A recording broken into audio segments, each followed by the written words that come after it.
Oh, you know what's really gonna be good? Oh, I can't wait to talk about Fly. We're gonna hype him up, but I like the deep conversation with the wrestlers. I really want to know from a wrestler standpoint, because we fans, we don't know, like some of them don't understand the business and all of that. I really want to know his thoughts on the whole Jey Uso thing. How does a wrestler feel if you was billed, your gimmick, you was pushed? This is the journey, is the path. I know. See, maybe some people gotta understand. Sometimes you gotta do the job. Sometimes you gotta do the job. I understand it is a job, but respectfully, I'm not a wrestler. I'm a fan. So are you kidding me? He's not in the main event.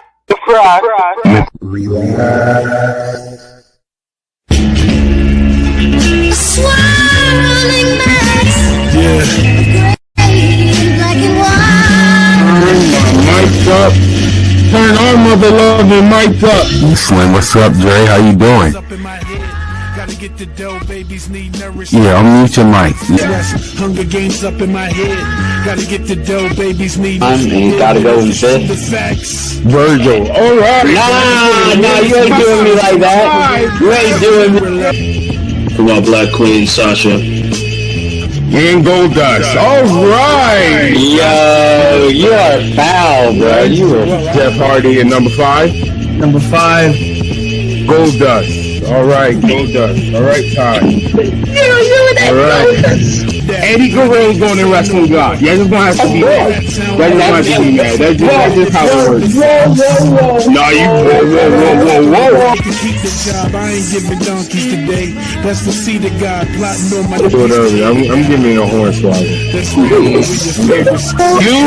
You get a goddamn spirit squad. You nasty, filthy top 5.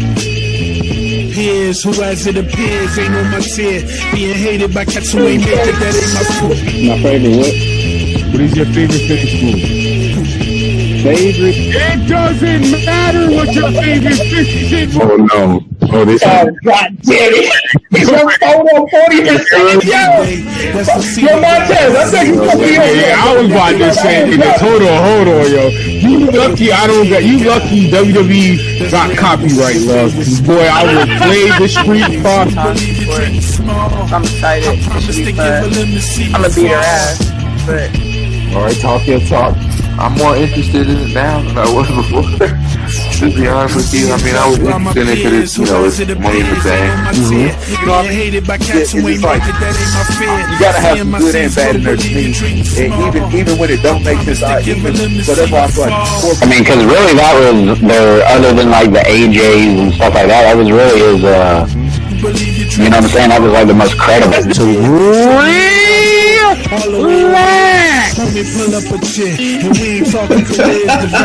Hey, angles right over my face too perfectly.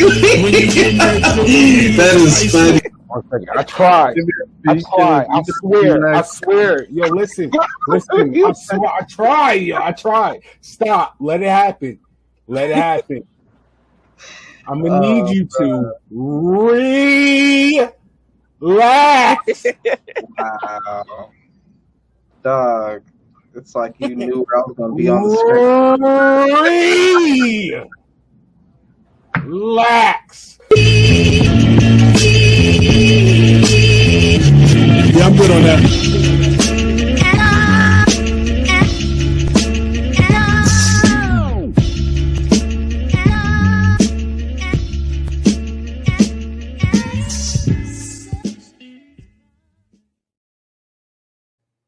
Shout out to the viewers, the supporters, the followers, the subscribers. Oh, we wrestling. We are back, and this is going to be a goodie. You already know, because the highlight is the city. You heard? The highlight is CT. Huh? Andre? I know you're on the West Coast. I know you can't hear me all the way over there. But over here on the East Coast. Over here on the East Coast. loud and clear. Shout out to Connecticut. Yeah, thank you. There you go. But ladies and gentlemen, West Haven Elks Lodge, April 12th. It is going down in CT. It's going to be a goodie. If you don't know about CT talent, the up and coming wrestling talent, you need to be tuning in. But I want to say this before we introduce my next person. You know, it's the fantasy booking wise, Dre. Maybe you can relate to this. Let's go. Hills Have Eyes pay-per-view. I'm asking for a match. I need Fly Ni Noreaga versus Willie Finesse. Book it. Book it. And before we introduce Connecticut's great Fly Ni, you heard? Fly Ni. If you ain't high, you ain't doing it right. Feel me? If you ain't wavy, it ain't gravy. You heard? But boy, Fly Ni. But before we get, he got a big event, and this is a fire promo at the fight. Let's see a little Fly Ni promo where my boy Adrian might pull up from Suplex Dinner Club, who talks about promos. But here we go. Fly Ni Noreaga. Highest in the room has finally made his triumphant return to Coliseum Pro Wrestling. Last Friday night at Redemption, I was gifted the opportunity to compete in the Anytime Opportunity briefcase match at Opportunity for Success 4. So let it be known, when I step in the ring with Jay Champagne, when I step in the ring with Giorgio Lawrence, and when I step in the ring with Jeremy LaCroix, Jeremy, let it be known one thing. You said on social media that I don't deserve this. Jeremy, I sat on the shelf for 8 months, 9 months, recovering, doing the hardest PT that anybody could have done. And guess what? I got cleared in 3 months, bro. So you want to talk that I don't deserve this? Let it be known that I'm going to drop you on your head. Oh my God! Oh my God! Grab a collar! Your neck. And when I win that briefcase, I'm going to go on. And how poetic will it be when I cash in on Sean Knight, the person that kicked me in my face and had to play that to manifesting my return, manifesting how I'm going to win back my championship, and I'm going to have no distractions. So if you want to make this personal, Jeremy, it's just business. You are my #1 fan. Sit your ass back in that front row so I can kick your ass in your face again. I'm Fly Ni. Talk to him, baby. I'm not no punk. No. I'm going to get my championship back.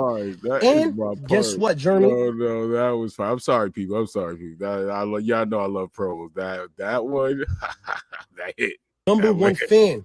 Sit your ass back in that front row so I can kick your ass in your face again. I'm Fly Ni. Talk to him, baby. I'm not no punk. I'm going to get my championship back. And guess what, Jeremy? It's going to be at the expense of you, punk.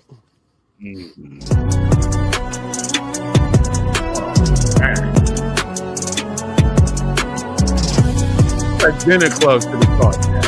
Man, break down that promo right there. That was good. My guy Fly Ni be talking that talk. You a fan. Get in the back of the line. Scrub. You heard? You scrub?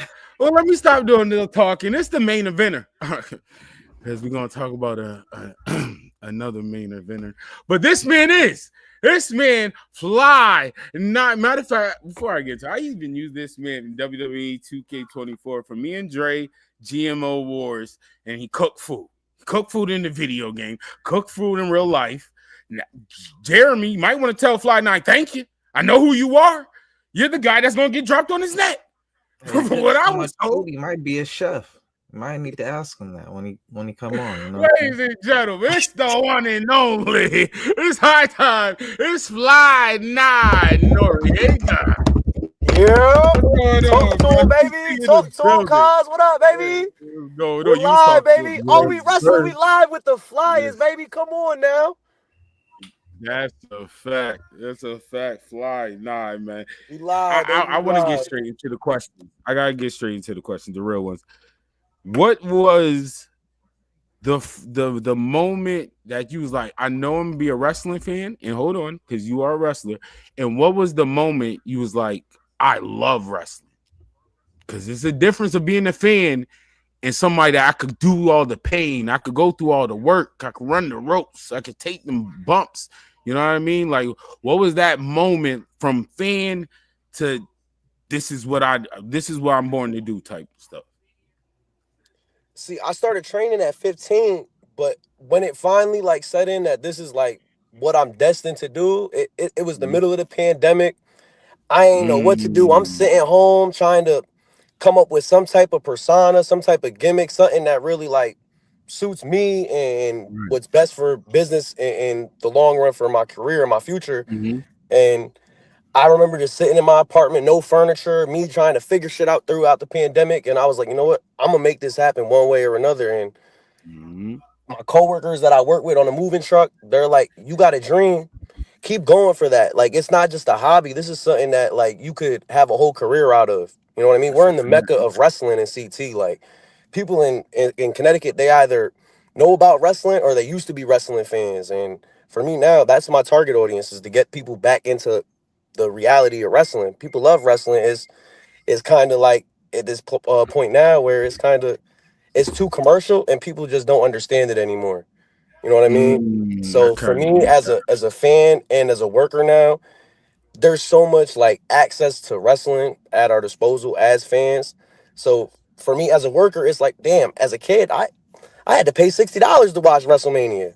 Now I can stream every WrestleMania for the low. You know what I mean? It's nothing damn near. So when I started this, it was I'm watching wrestling every day. If I'm not on a job working or driving, I'm watching wrestling. It's prioritizing your dreams, you know what I mean? And you got to sacrifice a lot to make this shit happen, especially as a fan. If you want to transition, it's not easy. I'm gonna tell you that right now. Taking those bumps, it's either make or break for some people. And for me, I knew how to throw on that life jacket when I needed it, and I stayed afloat. You know what I mean? That was a bar. Hey, salute to you, bro, for chasing that dream, bro. And what you do, bro, I think a lot of people who on the outside looking in don't realize just how tough you gotta be. You know what I'm saying? A lot of people always try to throw shade for whatever. I remember a female telling me one time, like, she's like, "Oh, I could do that," and I'm like, "No, the fuck you can't." You know what I'm saying? I was at WrestleMania. Mentally too. I was at WrestleMania. I think it was 19 in Seattle, and I was like at ringside.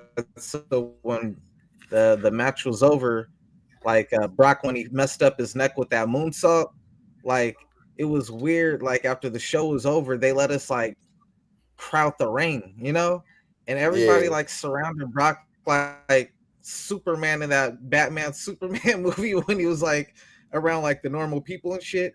But for me, I want to touch that ring. So when I touched it, I was expecting it because I did backyard wrestling. When I touched it, I was like, damn, this mat is hard as a motherfucker. This is what motherfuckers is dropping on and doing all this shit. And I was like, yo, I'm straight, bro.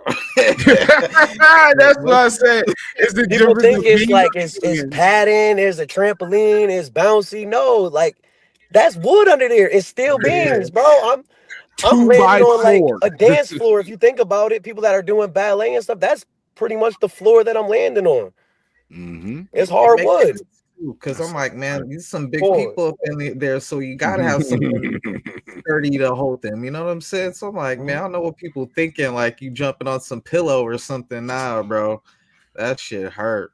And you spoke something too about Brock Lesnar landing on his head that night. So it's the reality of wrestling. It's people say it in the saying of, oh, wrestling ain't ballet, but some of the shit that happens is like not everything goes to plan. And if like you see botchamania all the time, it's like sometimes the people on there, and Chris Jericho mentioned this shit a lot, it's not a botch. If shit happens, it happens. It's how you audible your mistake or your slip up. You know what I mean? You got to just try to clean it up the best you can. Like I just had a match with Jeremy at New World Wrestling Extreme back in the beginning of March, and there was a table spot and the table didn't break. So he's trying to slam me 4 or 5 times in this table, and I'm getting my ass beat. I'm not even gonna lie, I got my ass beat.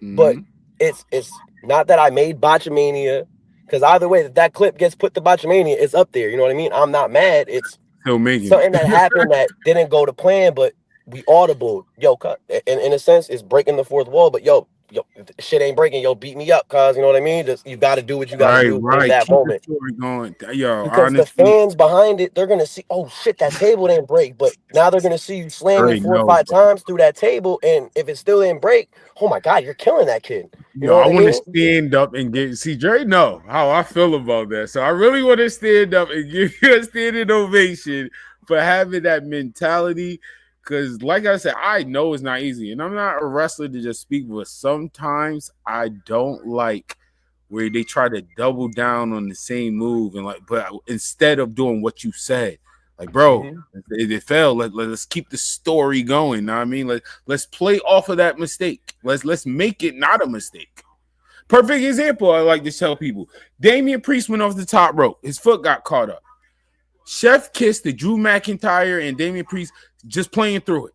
Not selling like, oh, he slipped up. No, we're not going to focus on that. Oh, you messed up. Aha. Now he'll take advantage of his slip up instead of like, oh, look at the box. I do appreciate that. Like, seriously.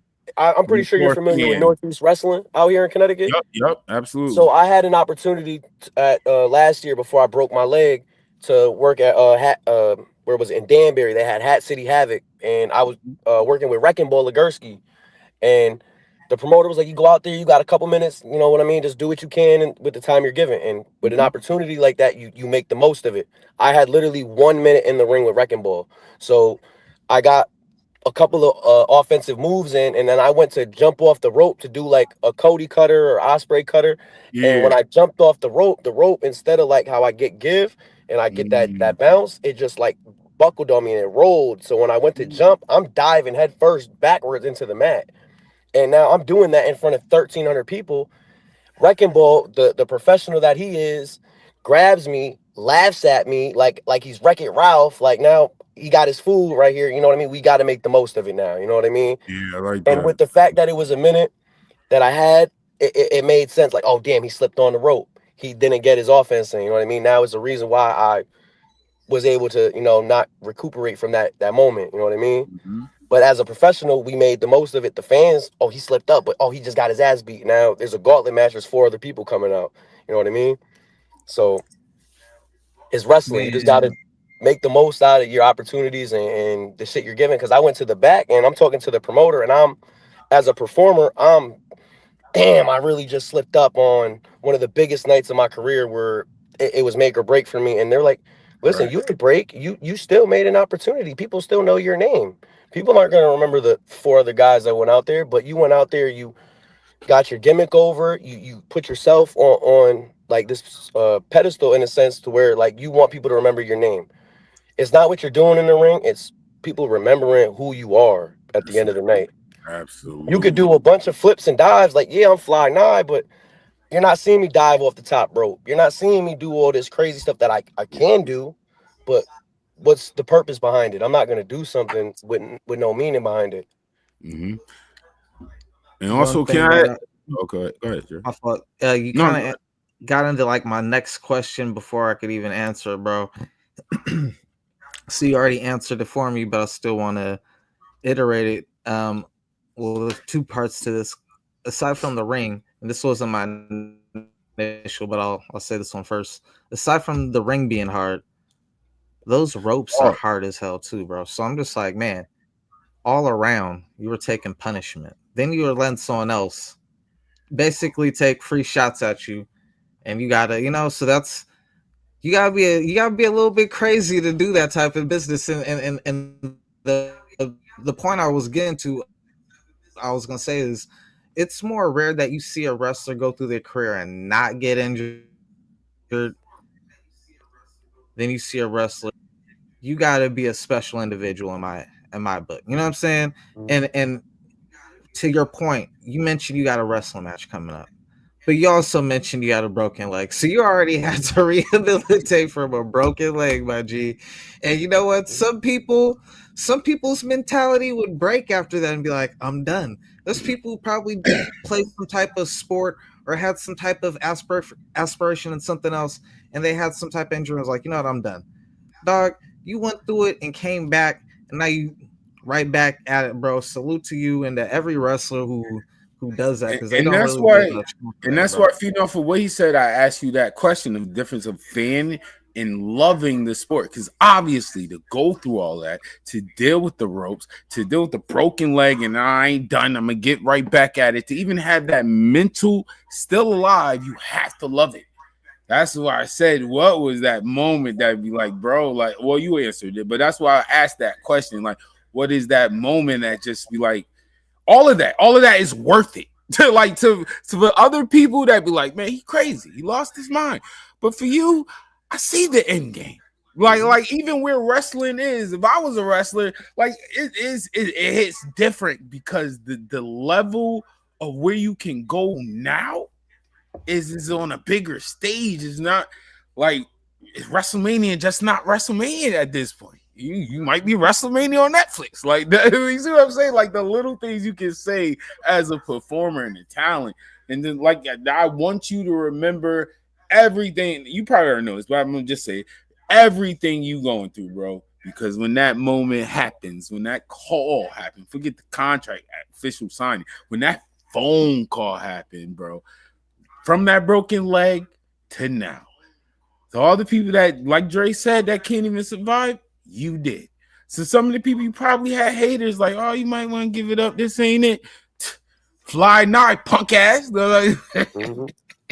I stepped right back up because initially the doctors told me when I broke my leg, and I also tore my ACL. So like I really had to I had to get up and do what I had to do. I got cleared in 3 months off of a timetable of 9 months to 12 months, and for physical sports they tried to tell me almost 2 years, and I PT'd like crazy. Like that promo, I don't like to really like call it promos because it's really me like spitting out raw emotions because like I felt like I was being disrespected, and it's having trust in the business. People are going to take shots at you.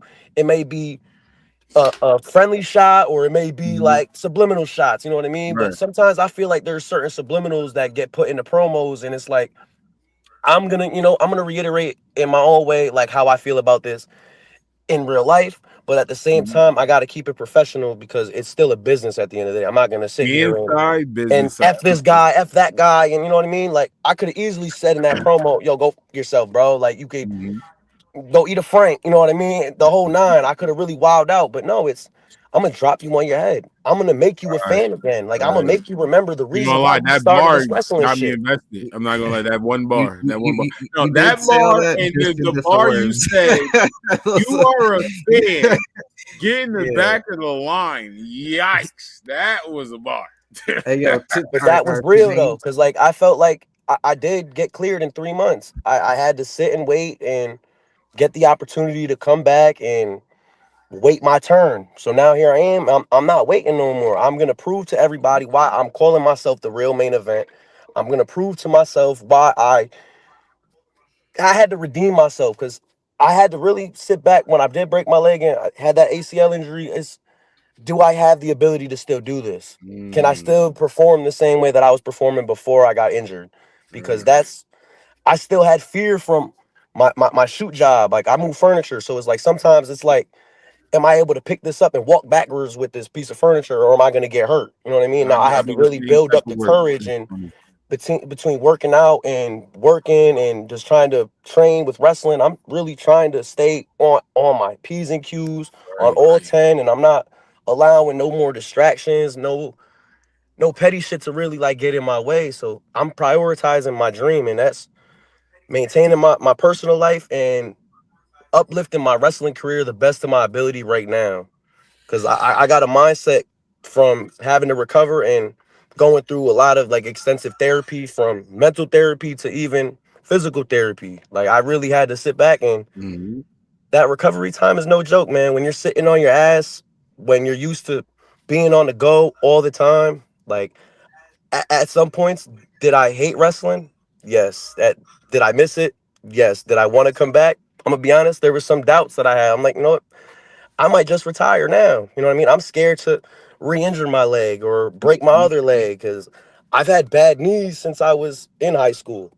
Like I used to run cross country track, and I did backyard. I'm not going to wear and tear. You already put that wear and tear in. I was just, before I got in this live stream, one of my friends sent me a video. One of my best friends from high school. He's a wrestler too, but he got hurt during the pandemic, and we were just going through our old videos, and me and him are at a pep rally that we snuck out of, and now we're outside the school, and we're just recording the video. He goes to throw a strike at me. I block it. I pick him up, and I tombstone him on concrete. Like, I'm looking back at this, and I'm like, why did I do that? You know what I mean? it's just me being young and You not gotta fake having it the till you make mindset that I it. am now. Man, you want concrete to the Word to actual. my mother, I tombstone him on concrete, and my girl hit me too. She's like, "Baby, why did you land on your knees on concrete? Did you have anything to protect your knees?" Oh nah, baby, I didn't. I was wilding. I was wild money.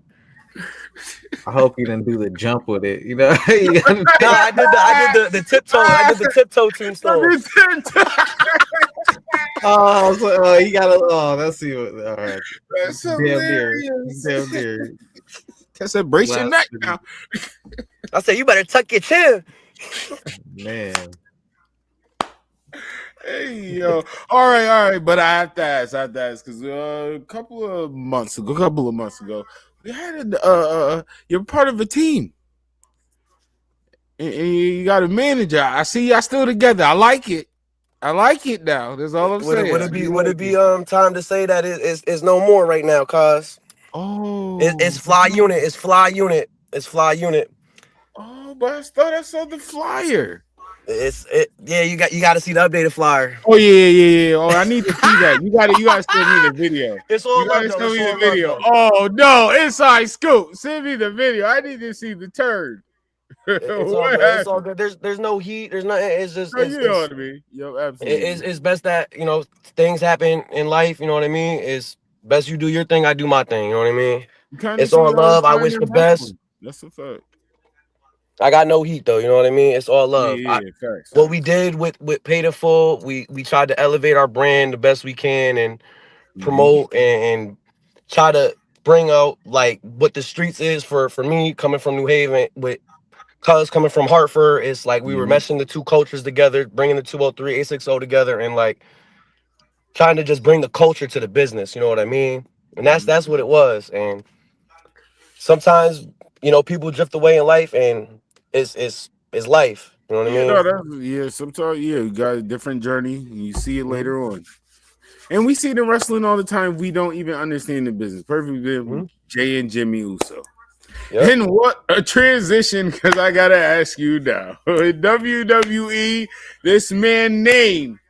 Once again in WWE, this man name is main event.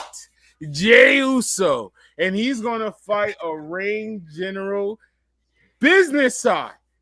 Before I get any further, I understand the Jey thing, and it might be also fan side. Gunther doesn't deserve this. Respectfully, I get the Jey thing. I get why people feel mad. We're gonna talk about the gripe and everything. First of all, his name don't make sense. We're gonna get there. His name don't make sense, and there's two nights. Also, it's okay. Business though. That's why Fly's not here. Hopefully, he can make us feel a little bit better with the situation that's happening. But still, before we get there, Gunther. I'm sorry. I get it. You know what? Man, he's throwing up the ones on the West Coast. I see you over there. I see you. That's a fact, bro. I gotta hold it down. For my California compadre because that thumbnail nasty. Fly Ni. Please don't encourage anything bloodline related to this man. Nothing bloodline related. We started, bro. So all I'm saying is, nah, man. I got it's all love. But how? I got some bloodline in other rooms. There you go. I heard a suit anyway. From us fans. Well, not me, because I get it. But from some fans, I hear it and talk to the comments and all of that. Obviously, Jey Uso, we was here behind this man, rooting on, and I'm gonna play a little bit on their side. Not only because I'm gonna help them out more. Not only did you hype the whole main event, I'm not gonna lie, the story with his whole gimmick. Then this is just me following the story and the gimmick is low key for a moment like this. And then what kind of makes it feels weird is that it doesn't help the road he has to take to get here. And when I mean by the road he had to take here, not TV-wise, beautiful chef kiss, Royal Rumble, everything amazing. I'm talking about outside now. Like he even had to deal with his father bullshit. Right? Like his father wouldn't shut up. Like respectfully. That's what I'm saying. So Fly Ni, I just maybe you could clarify more or what you're assuming is going on, because I do want to say this, y'all. I said y'all side, but you asking me what side I get it. I'm not gonna lie. I get why he's not main event. And honestly, respectfully, it kind of makes sense. It don't make sense, but we talking about business wise, it makes sense. But as a fan, no, it don't make sense. I'm sorry. Like the traditional, like old school, like wrestling thing is you win the Rumble, you main event in WrestleMania. That's kind of like yo. Oh my God. That's how it's been for when I was growing up. I remember when I first like fell in love with wrestling, like that was 07. I remember Taker, man, when he main evented 23, I was like, no, he didn't even main event because it was Shawn and Cena. So like right then and there were still instances where the Royal Rumble winner didn't main event Mania. You know what I mean? So you got to take it, for instance, the story behind certain matches like Punk, Roman, and Rollins. Like normally you're accustomed to singles matches, one-on-ones, to highlight a story, to have it be the end all be all. But with Jey Uso, you got to also play in the factor that there's bigger stories going on. You know what I mean? Like, and flashback to with Seth and Brock, they opened the show one year for the title.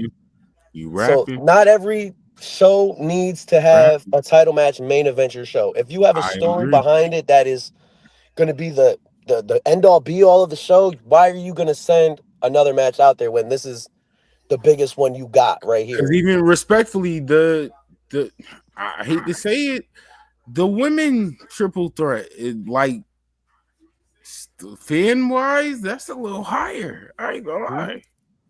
It's all Triple H said it in one of the press conferences. It's like, man, normally, the guy who wins the Rumble is going to be in the main event, but it's who is going to be the biggest draw, who is going to be the biggest storyteller, and the biggest reaction that I'm going to get on the show.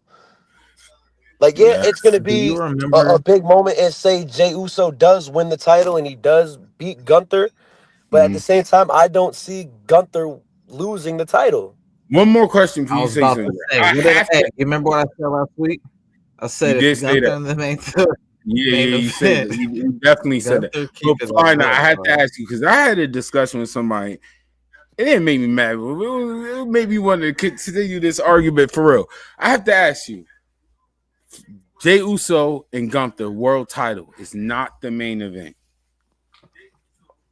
If it's not the opener, do you feel as a wrestler that's not a little disrespectful?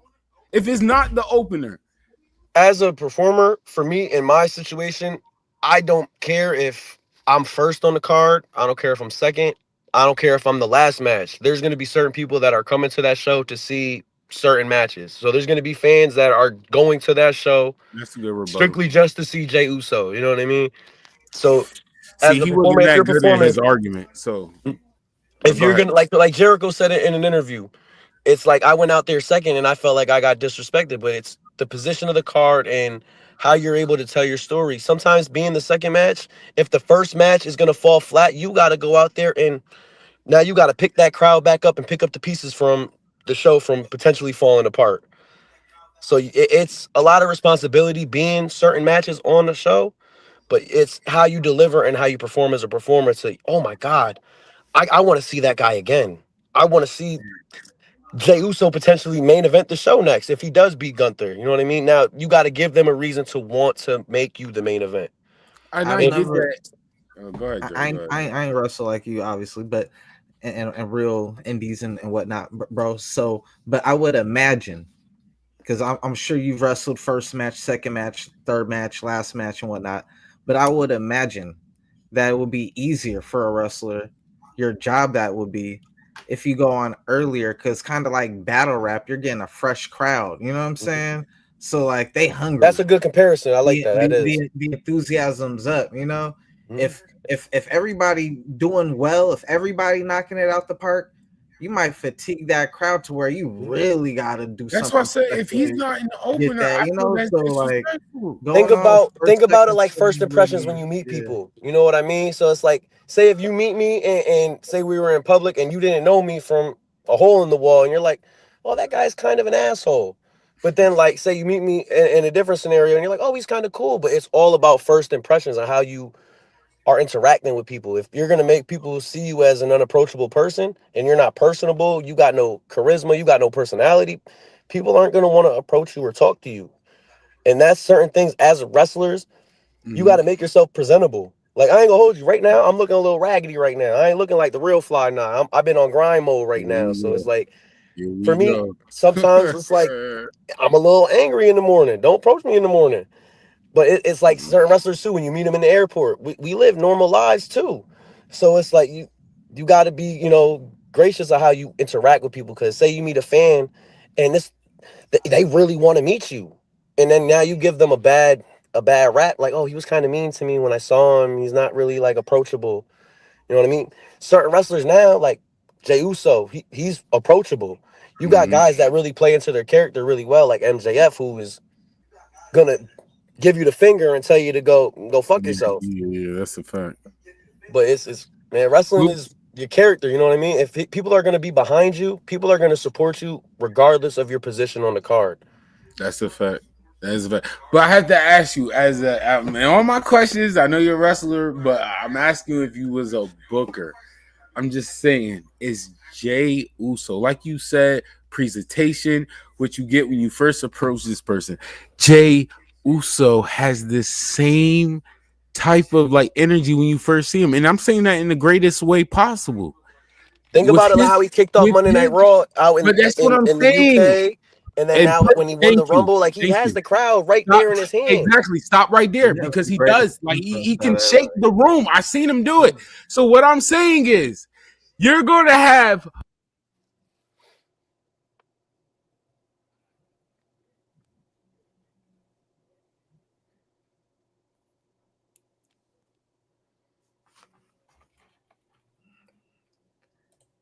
Am I bugging or did you go mute? I think you went muted. I thought I was Yeah, like, hold I'm on. sorry. Yo, y'all had to. You know what I mean? You had to follow. Know what I mean? I heard what you were saying though. I seen the cues. I mean, yeah, thank you. But what I was saying is that with Jey Uso, his entrance, the whole excitement. Don't you think that's your opening? I just feel like his type of entrance in the middle of the card, unless it's like after co-main event, what they think is a bathroom type. But bro, and not only that, let's add in. Now I'm going back to my wrestling side thing. What you talked about the WrestleMania thing. Okay, cool. He's not main eventing, but respectfully, this is for a world title. And the other reason why I'm saying that this is a world title. You don't think, and I'm asking you as a wrestler, you don't think that they need to put a little bit more like main eventish on the world title for it to be like we can compare it to what because what Roman just did is not just going to happen. Come on, bro. That I get that, but this world title is to fill, and now Gunther's doing an amazing job. I will say that Gunther is bringing that aura, bringing that energy. But the world title in the middle of a WrestleMania, yeah, it got to go on first. I wouldn't put it in the middle of the card. If I were to, if it's night one and you're starting out hot, I honestly would put it night two, opener of night two. That's all I'm saying. It has to open. It has to open because it's not closing. The world title for me is maybe it's just me how looking at it. And I'm not even using the story and all of that. I'm using as a wrestling fan, it's a world title. This is supposed to be the second, well, because how it is, the second biggest title you can get your hands on. And I'm just sorry if it's not opening to get me excited, to get me emotion, to start a drama full night. This is the energy for me. The world title. I just my wild prediction. My wild prediction is they open up on night two, and we have like a Daniel Bryan Sheamus type match between Gunther and Jey Uso, where it's like less than 30 seconds. It'll be like that. That'll get the IWC and all the smart fans, that'll rile them up to. That will. Because think about it. If you be real, No, they no, no, no, no. didn't have I Cody don't beat gotta Roman at the think first about it. one. I don't gotta think about it because what's fucked up. I'm Here's one of why I those don't need people. that to We happen, gotta bro. talk about That would that. definitely Let me be not if you manifest said it because the wrestling gods, they listen. There's wrestling gods out there and they listen. We used to that. We got video of but that show where we everybody talk talking people about like, Jey Uso and Jey Uso not main eventing. We need to talk about the real person not main eventing, and that's the world title. That world title is not main evented at WrestleMania yet, bruh. That makes it look like the secondary literally what title I'm for trying as much as they try to make it seem like it's on equal footing. Oh, the world champ versus world champ, crown jewel, like they're and all this other shit. It's like, bro, Gunther has done so much work as a wrestler, and I mean, great job. I'm giving him credit. First of all, I already said I'm doing a new top 5, and Gunther probably going to be on it. Gunther has gave it like shout out to Seth, and I mean they all did their thing, but Gunther has been struggling and fighting to give this feel like, bro, this is the title. Like I hear y'all, but this is the one, and he has been doing a great job, but y'all not helping him out at all. Just I feel like the squash matches that they did leading up to WrestleMania between Tozawa and Otis, it was like it doesn't help his case or his credibility because you got guys on that roster like Balor, you got guys like Penta, Braun Breaker, you got a lot of talented individuals that could give Gunther a run for his money up until WrestleMania. You're booking him on live events against CM Punk and everything like that. Those are TV quality matches right there that would produce ratings right there.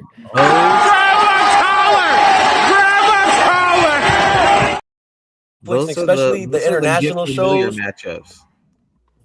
What happened? That lets me know Jey Uso's not winning. That's the get familiar. Like, yo, let's get our matchup perfected because we're gonna be on that big show after you beat Jay and after I beat Seth and Roman.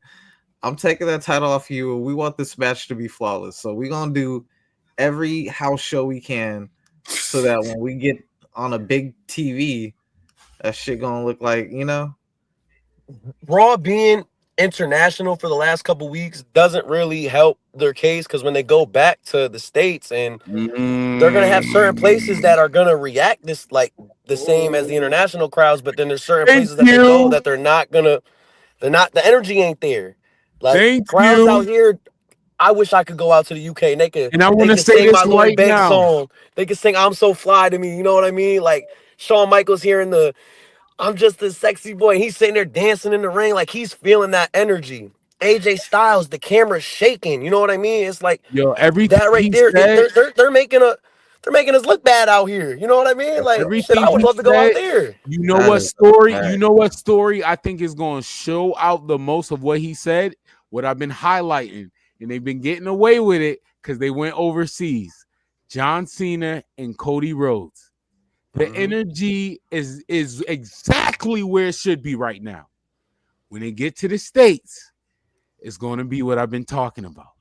I'm glad he said that because I'm telling y'all. Yeah, them international. What I've been telling y'all why I don't think Cena and Cody is going to be as overseas delivered. They knew exactly the job. As a fan, they understood the job. Fuck Cena, let's go Cody. They're gonna come back to the States. Cena's gonna this is where WWE messed up because Cena's gonna finally do something. The US crowd gonna go crazy. No, that you're not supposed to do that. You're messing up the energy. I'm just saying. Watch we nasty, and I say this. I'm a fan. I love going to wrestling events. But I am a super fan. Man, go over there. This is my humble opinion as a fan and as a wrestler. I just feel like Cody and Cena is not going to live up to the hype. Like Cena has it, but it's his first singles match in God knows how long since WrestleMania 39 when he wrestled Theory? It was with Solo when he lost to Solo. But yeah, it's like he hasn't really wrestled in almost 2 years in a singles match. So now it's going to be an overproduced, a bunch of run-ins. It's The Rock's going to be there. You're just going to get the nostalgia and a bunch of names getting involved. It's not going to be Bloodline like a rules. traditional one-on-one match where it's going to be back and forth and trading finishers and you know what I mean. Falsies. It's not going to be what people think it is. Cena's not 2007 John Cena no more. I ain't had to say nothing. I ain't have to say nothing. Yeah, Yo, it's gonna be CT a be knowing. lot. Y'all know where the headquarters is, right? We Yo, be knowing. I just drove by it today, cuz. Where the mother I did. We Right be knowing. there. I'm trying to tell y'all. All right, we'll see. Oh wait. Yo, like Cody is going to be the one carrying the match as the worker, and I love Cody. I'm not sold on Cody. I love the work he does and the shit that he's doing for the business. Is just certain things. It's like I feel like they could have did Cody versus Rock this year, and it would have been a bigger match, especially after the Bloodline match they did last year at Mania. right, he pinned Cody. It's right there. If the Rock's at WrestleMania, why ain't you just book the match? Even if it's like I said with Cena, a bunch of run-ins, and the Rock does minimal work so he doesn't get hurt for the movies. Shit, it's I don't know. That's just my thing. I feel like you could have had a much bigger match, but Cena can work. Don't get me wrong. I didn't want to see Cena versus Logan Paul though. I'm gonna tell you that. Cena gonna give his all. I just don't think he got his all no more. You know what I'm saying? Like I think that promo, they killed that promo, but at the end, once they did the little punch into the crossroads, that was the slowest punch ever, bro. I was like, oh man, that looked. All right, but I'm gonna say this. The only reason why I do think this match might work because this will be a storytelling type wrestling. That's it. There's a story behind it, but fans are invested because there's a story there. This is like The Rock versus Stone Cold. They wasn't doing stuff like throwing punches back, but the story they was telling during the match made it 5-star. Right. And and if anybody can Cena can't, and we know Cody is a storytelling wrestler. So if with Cena, but I do think that's what could mess it up if they do overdo with the run-ins, because John Cena and Cody can tell a great story just wrestling their style. If it's The Rock, and then we get another new Bloodline member and all of this, it's gonna be like, okay, bro, this is too much. Now you're I gotta know, who did y'all give that promo to? If this was a battle rap, 3 rounds, 2-1 slight edge Cena. Because I'm sorry, Cody did have good rebuttals, and I did like for baby face wise, Cody did a very good job. Even his little jab. I mean, Cena, he was a heel, bro. That's heels is low key cheating. It is low key cheating. It's easy to be disrespectful as a heel. That's what I'm saying. That's why I give them extra credit, the baby face, because it's not easy. There's too many guidelines. There's too many rules you don't want to really cross to be like, oh, you sound like a heel. Like they do too much. Like the mental. That's why I said rebuttals. He got extra points for me. Like he did. I'm just waiting for Cena to say fine speech. Once he says fine speech, Cody, it's done. It's a wrap. He's gonna fix the cap. Fine speech, kid, and he's gonna lay it in.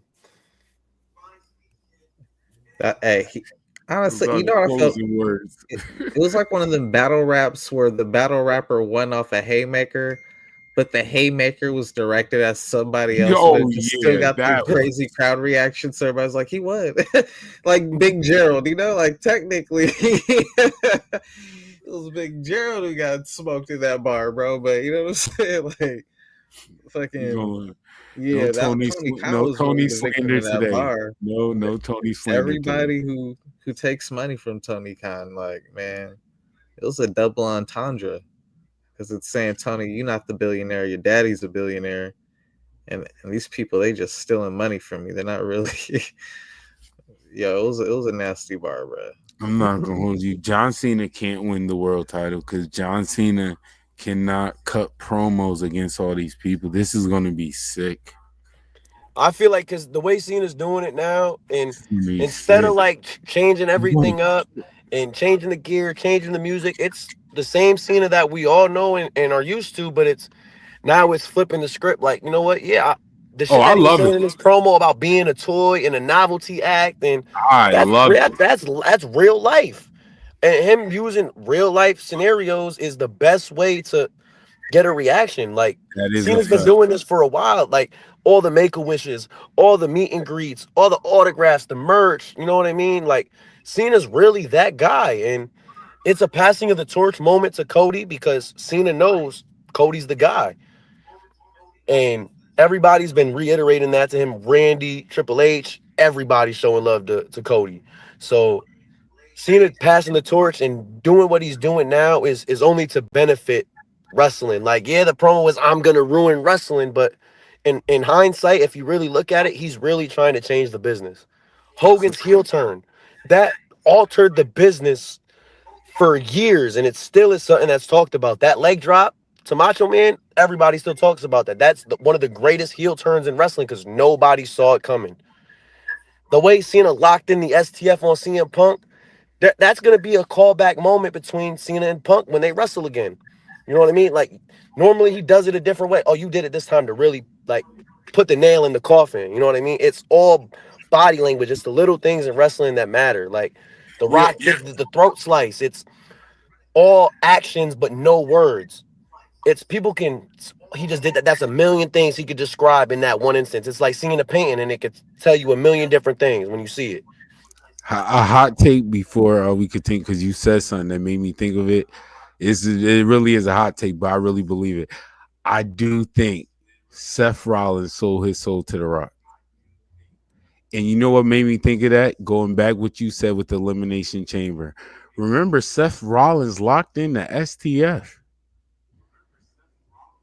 And then before the STF, Seth and Cena had a moment where they was pushing each other, but they didn't fight each other. They just looked at each other.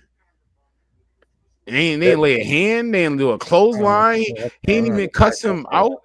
He I didn't do even cuss recall him when out. he did the curb stomp, like Cena was looking at him shocked, and he just like. And then he locked in the STF. But before that, Seth locked in the STF, curb stomped him, and Cena looked shocked and locked in. But if you go rewind, Cena grabbed Seth and Seth pushed him away, and they looked at each other. Nobody threw a right hand. Nobody was saying, "What the F you doing?" He's like, "You good?" That was, I'm like, "Oh no, Seth sold his soul." And I do like this story because Dre, no, I don't like WrestleMania Seth. I don't.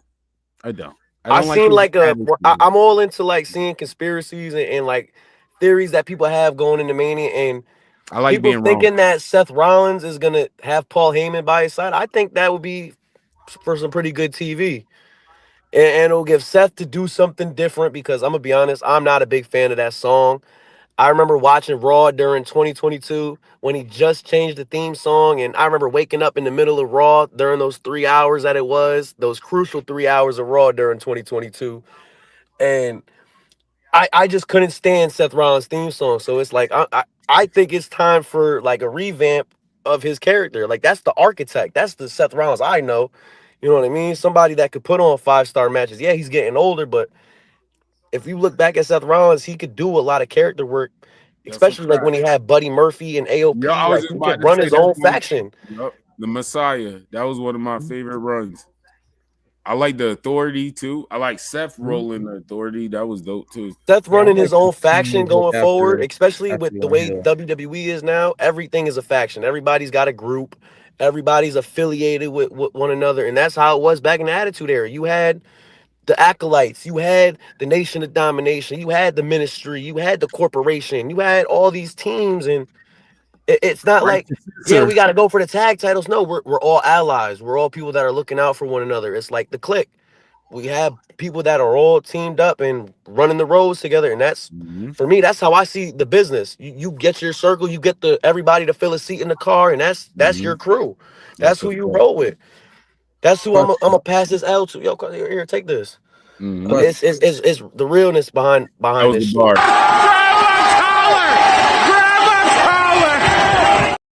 I need y'all to put y'all booking hats on. Well, not really. Just who do y'all think deserves to win the triple threat? Punk, Reigns, or Seth? Drew McIntyre. It was real glass, damn it. Drew McIntyre. That's my answer. I don't give. Oh no, God, don't care. Drew really made sense to make that a fatal four-way. I ain't gonna I'm hold you, still bro. mad He had to about beef that. with all of them.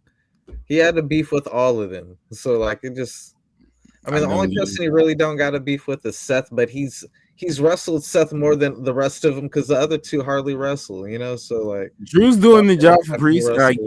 get it, but I'm still a wrestling fan. Drew put on an amazing year. Yeah, he did. Not a month. He put it on an amazing year. Mike worked phenomenal. What do you mean social media? Like he killed social. When The Rock came back, nobody want to talk about when The Rock came back. And he ain't gonna lie, The Rock shaked up wrestling. And remember, he did the Cody Rhodes promo, and everybody's going crazy. The first person to realize, oh, that's what we doing, was Drew McIntyre. He pulled up to CM Punk city and bought cheesecake from his city. Like, Drew is different. That whole year he gave us. I know I said it on the last pod, and Roman, you know I mess with you. You already know. But respectfully, you took his spot. You took that man's spot. You literally sit at the head of the table. You disrespected Drew. On Jacob Fatu. And Mike again, once again, this is right. me being a fan. This is me being a fan. This is me being a fan. Drew McIntyre should not be wrestling Damian Priest. Respectfully. I get the story. Yes, I get it. And Damian Priest might get the push. Yes. But what about Drew? All that hard work. He gave CM Punk the best match he had in WWE in years. Matter of fact, the best wrestling match. Because that was better than Samoa Joe versus CM Punk. The best wrestling match he had in years. Drew, no, this is not fair. And this is me being a fan. This is not fair. It's not. All you Damian Priest fans, salute to you. But no, Drew McIntyre should be in the main event at WrestleMania, Fatal 4-Way. What finish? Elimination to make even more fire. And I will even make Drew win just because he's not in the match. Now I got to pick him to win. That's my winner, Drew McIntyre, who's not in the match. Who would you pick? I think I gotta say I think CM Punk's gonna win, and that favor that they keep asking about is gonna be Punk getting into the match with Cody and Cena. Whoa. That's my favor. That's my favor, Paul. I need my favor. Yo, that's why I like having guests. I don't even know what the.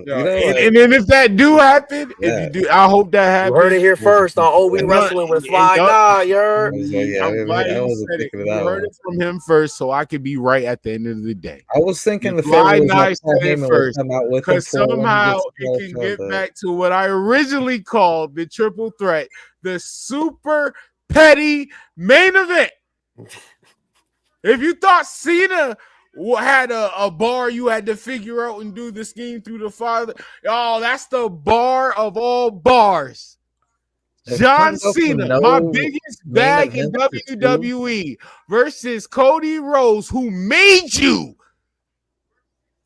versus CM Punk, who made you your biggest bag in AEW. Triple H. If that happened, what Fly Ni say what happened, you double down on what I said. I might have to come up with another word. I might have to get in my dictionary of how petty you are. Better pull out the Webster. Yeah, I'm gonna have to, because that right there, I said it. I think Seth Rollins wins. I mean, I can see that, but I do like Fly Ni.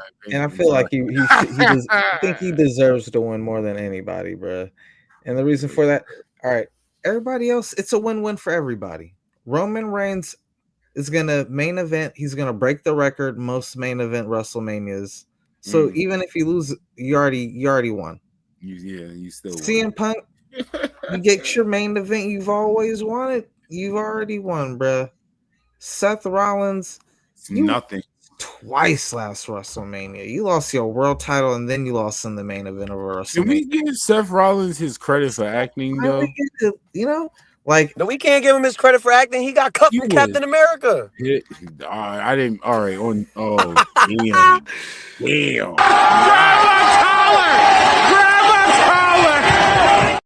Look at all the L's this man's taking. Yo, never mind. Never mind. This is not a Seth Rollins podcast. This is not a Seth Rollins podcast. No. We'll give him his flowers. Respectfully. We'll give him the flowers, but yeah. Go back to what y'all was talking about. Never mind.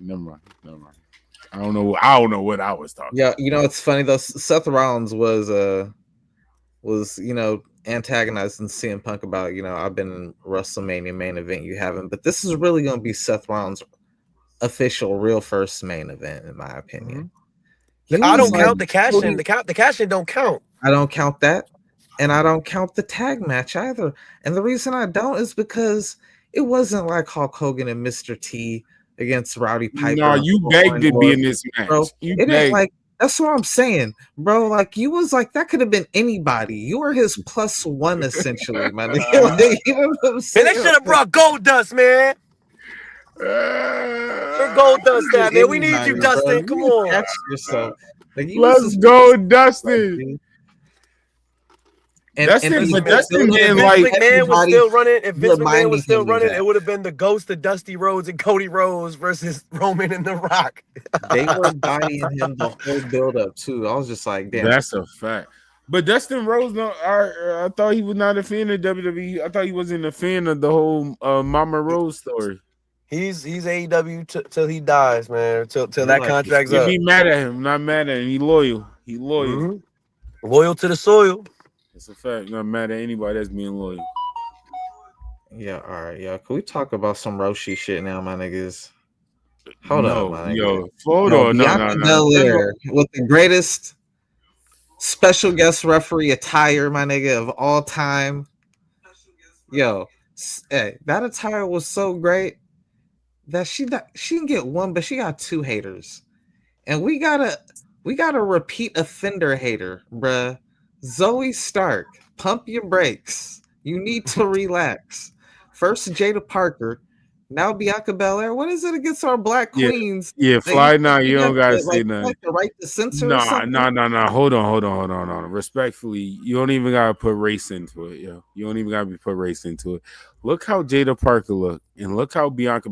And let me tell you, Zoe, why it bothers me. Because I'm not even the master Roshi of him. I gotta talk about the women wrestling. Because they're good. They actually wrestle, Dre. Well, I want to say this, Zoe. You might, even though you still hate, you might get a slight pass for talking about Jada Parker. But the audacity, the temerity, the unmitigated gall, the chutzpah of this mother lover to talk about Bianca Belair, you know she can do what you can do, right? Like, we seen it. Matter of fact, she can do what you can do better. Hold up. Talking about her look or any of that, she can still wrestle. She's so damn good. She left a whole storyline for 2 ladies to cook. She's so damn good. People are arguing. That match could have been main event. The triple threat with Io. To Zoe's defense, though, I'm gonna be fair. Because I do like Zoe. This is what Fly Ni was talking about. People hating and throwing shots.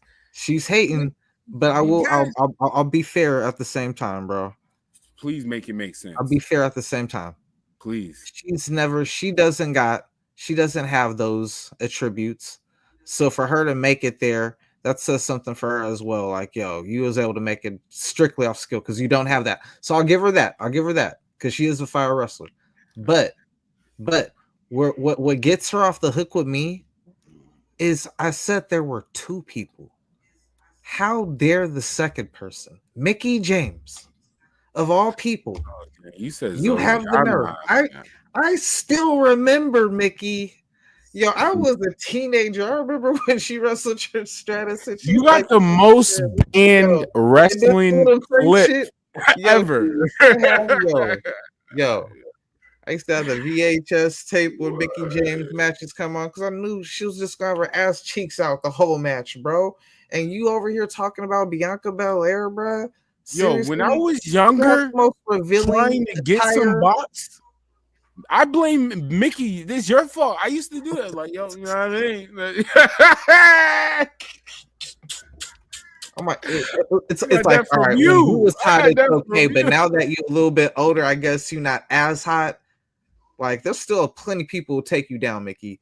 But you know what I'm saying? I guess it's when you was at your prime, it was cool. But now that you ain't in your prime, you see other girls in their prime, you want to cast judgment? Like, what is that, bro? Like, no, I just didn't like the LFG when she brought it up. And honestly, the girl attire when she said it, I was like, that's what did make me think, like, damn, have she seen Rhea Ripley?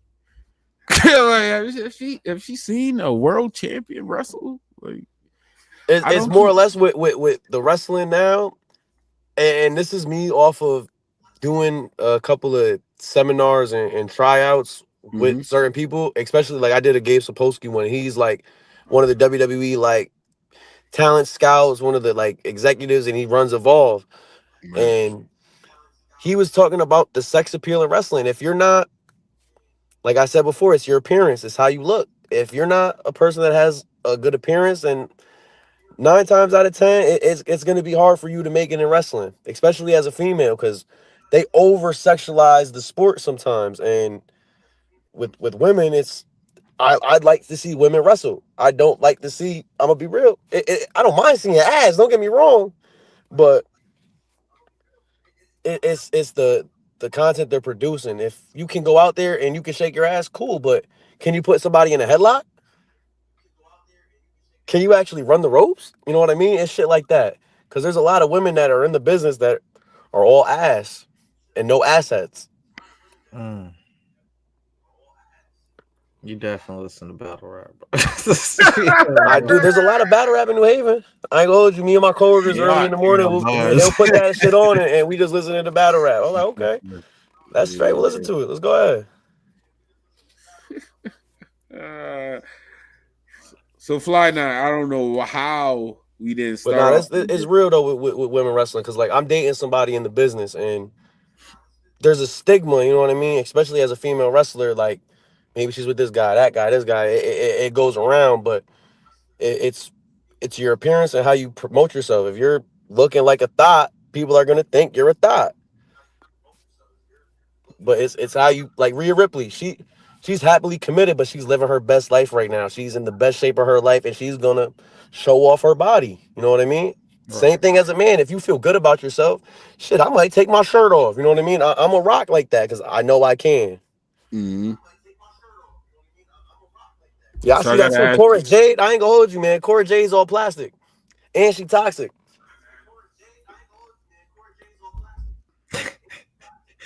That sounds very that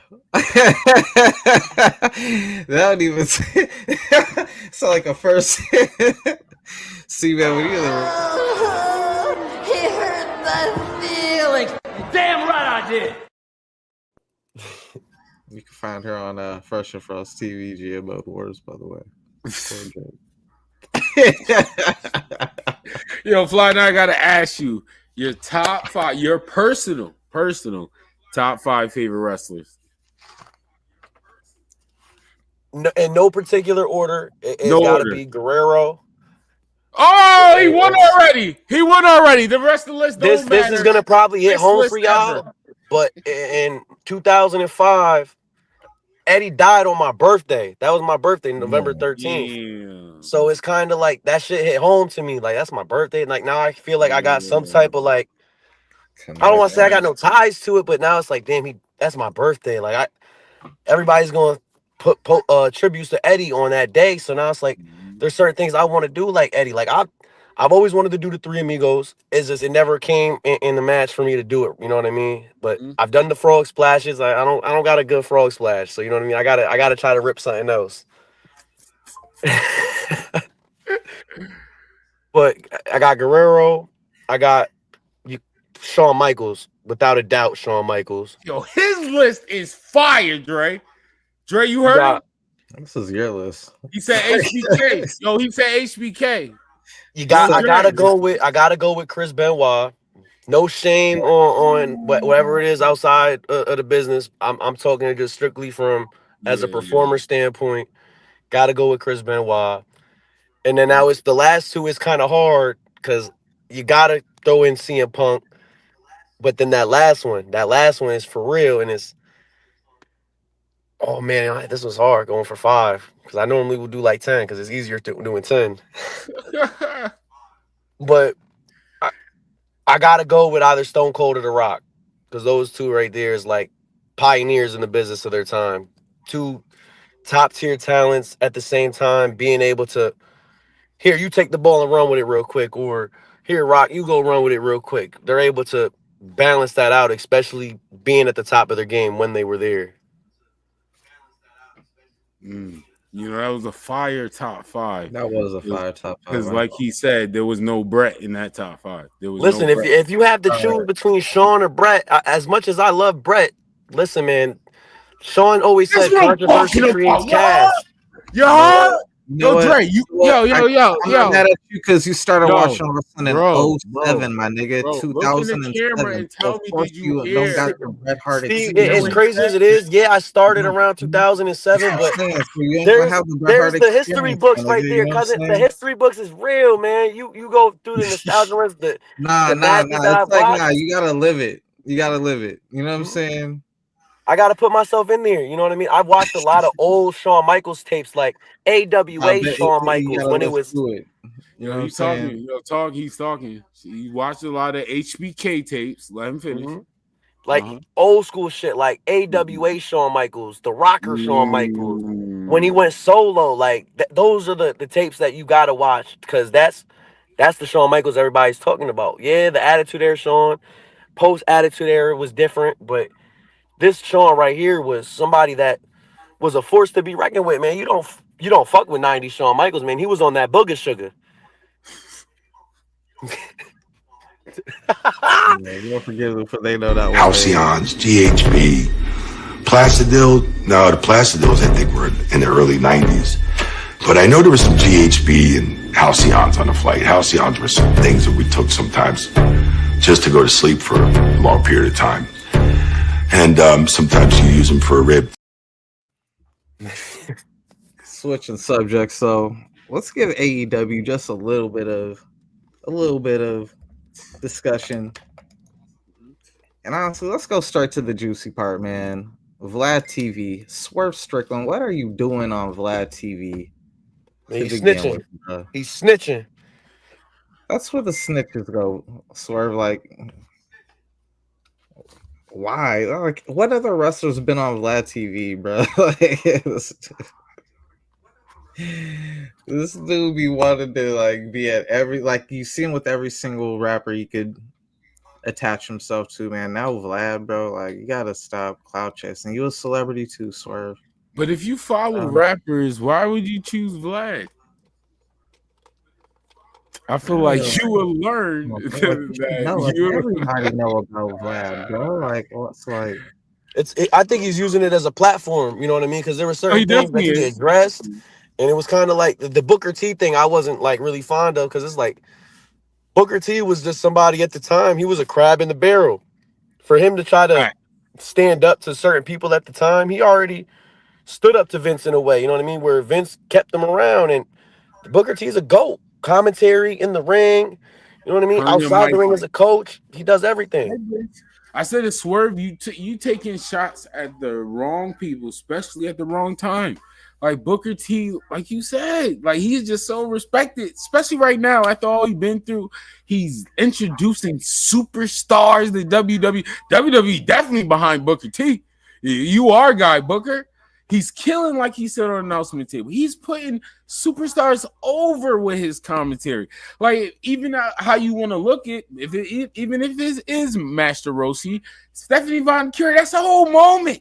Like, that's literally, that little simple move is a moment every time she do it.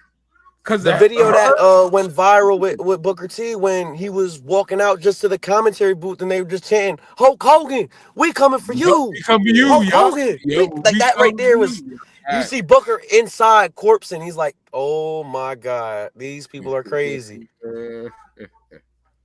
Yeah, but man. That right there, Booker is somebody that, like, if he were to stand up, especially at that time when Vince, I don't want to say he was power hungry, but he was in a position of power where, man, he could have canned Booker and that was it. So He was like, yeah, Vince said the N-word around you and you just let it happen. Bro, you know how much other shit went down that people don't even talk about? That, like, that's a big fact right there. But here's all right, man. Aside from, I don't even want to get into the power people put into the word. You know what I'm saying? Because racism does exist, and that is basically a mechanism that they use to remind you. But fucking Booker T made a good point that, like, Swerve, for someone who's always trying to be in media, who wants to be, you know, bigger than just wrestling. You know, Swerve wants to do the music. He wants to do movies if he can and everything like that. There are going to be movies. I remember Stone Cold was in a movie where he called Nelly the N-word to his face. I forgot the name of the movie. Longest Yard. Yeah. That was a good. So it's like you don't hear him. Oh, he didn't bring that up on the interview. You know what I'm saying? So you ain't mentioned Chris Jericho in a KKK outfit in the movie. You know what I'm saying? Like, this is a TV show. You know what I'm saying? He said it on a TV show with the camera right on him. You know what I'm saying? So it's just like, and he didn't say the hard R. Not that that matters, depending on who. You know what I'm saying?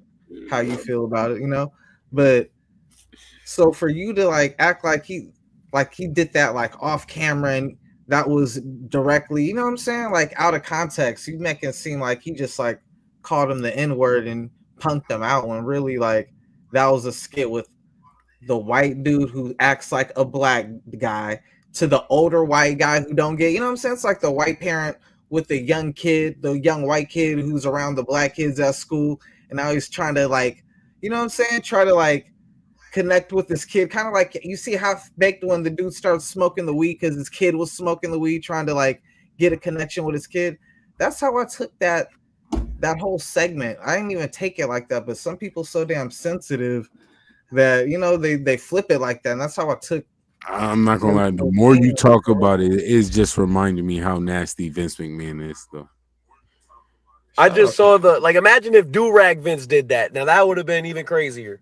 Wasn't he in the Do-Rag? No, it was like 2 years before the Do-Rag. No, I thought he wasn't. Nah, this is before the Do-Rag. No, he had like the lower cut. No, he didn't have the Do-Rag. Did he? Oh, okay. That was like 05. That was like 05 Vince. I got it though. I thought I could have swore he had the Do-Rag on, bro. Nah, Vince with the Do-Rag though was he was like, "What's up, G?" That right there is funny as hell. Somebody backstage. Oh my god, yo! We here with Fly Ni. He didn't have it when he said that. Fly Ni. There would have been no outrage. I do like Fly Ni promo gang, and I do want to speak a little bit of how you deliver promos, even how you think of them, even on the spots. Like we talk about Cody with them rebuttals. I need to, and before I can ask you certain questions, why not ask a promo expert? So, from Suplex Dinner Club, my guy Adrian, what's going on, Adrian? Yo, we're here with Fly Ni. I can't Flyest guy in the room. What's happening? What up, gang? What up? What's up, man? What's up, gang? You can't hear me? What up? I'm gonna pop out.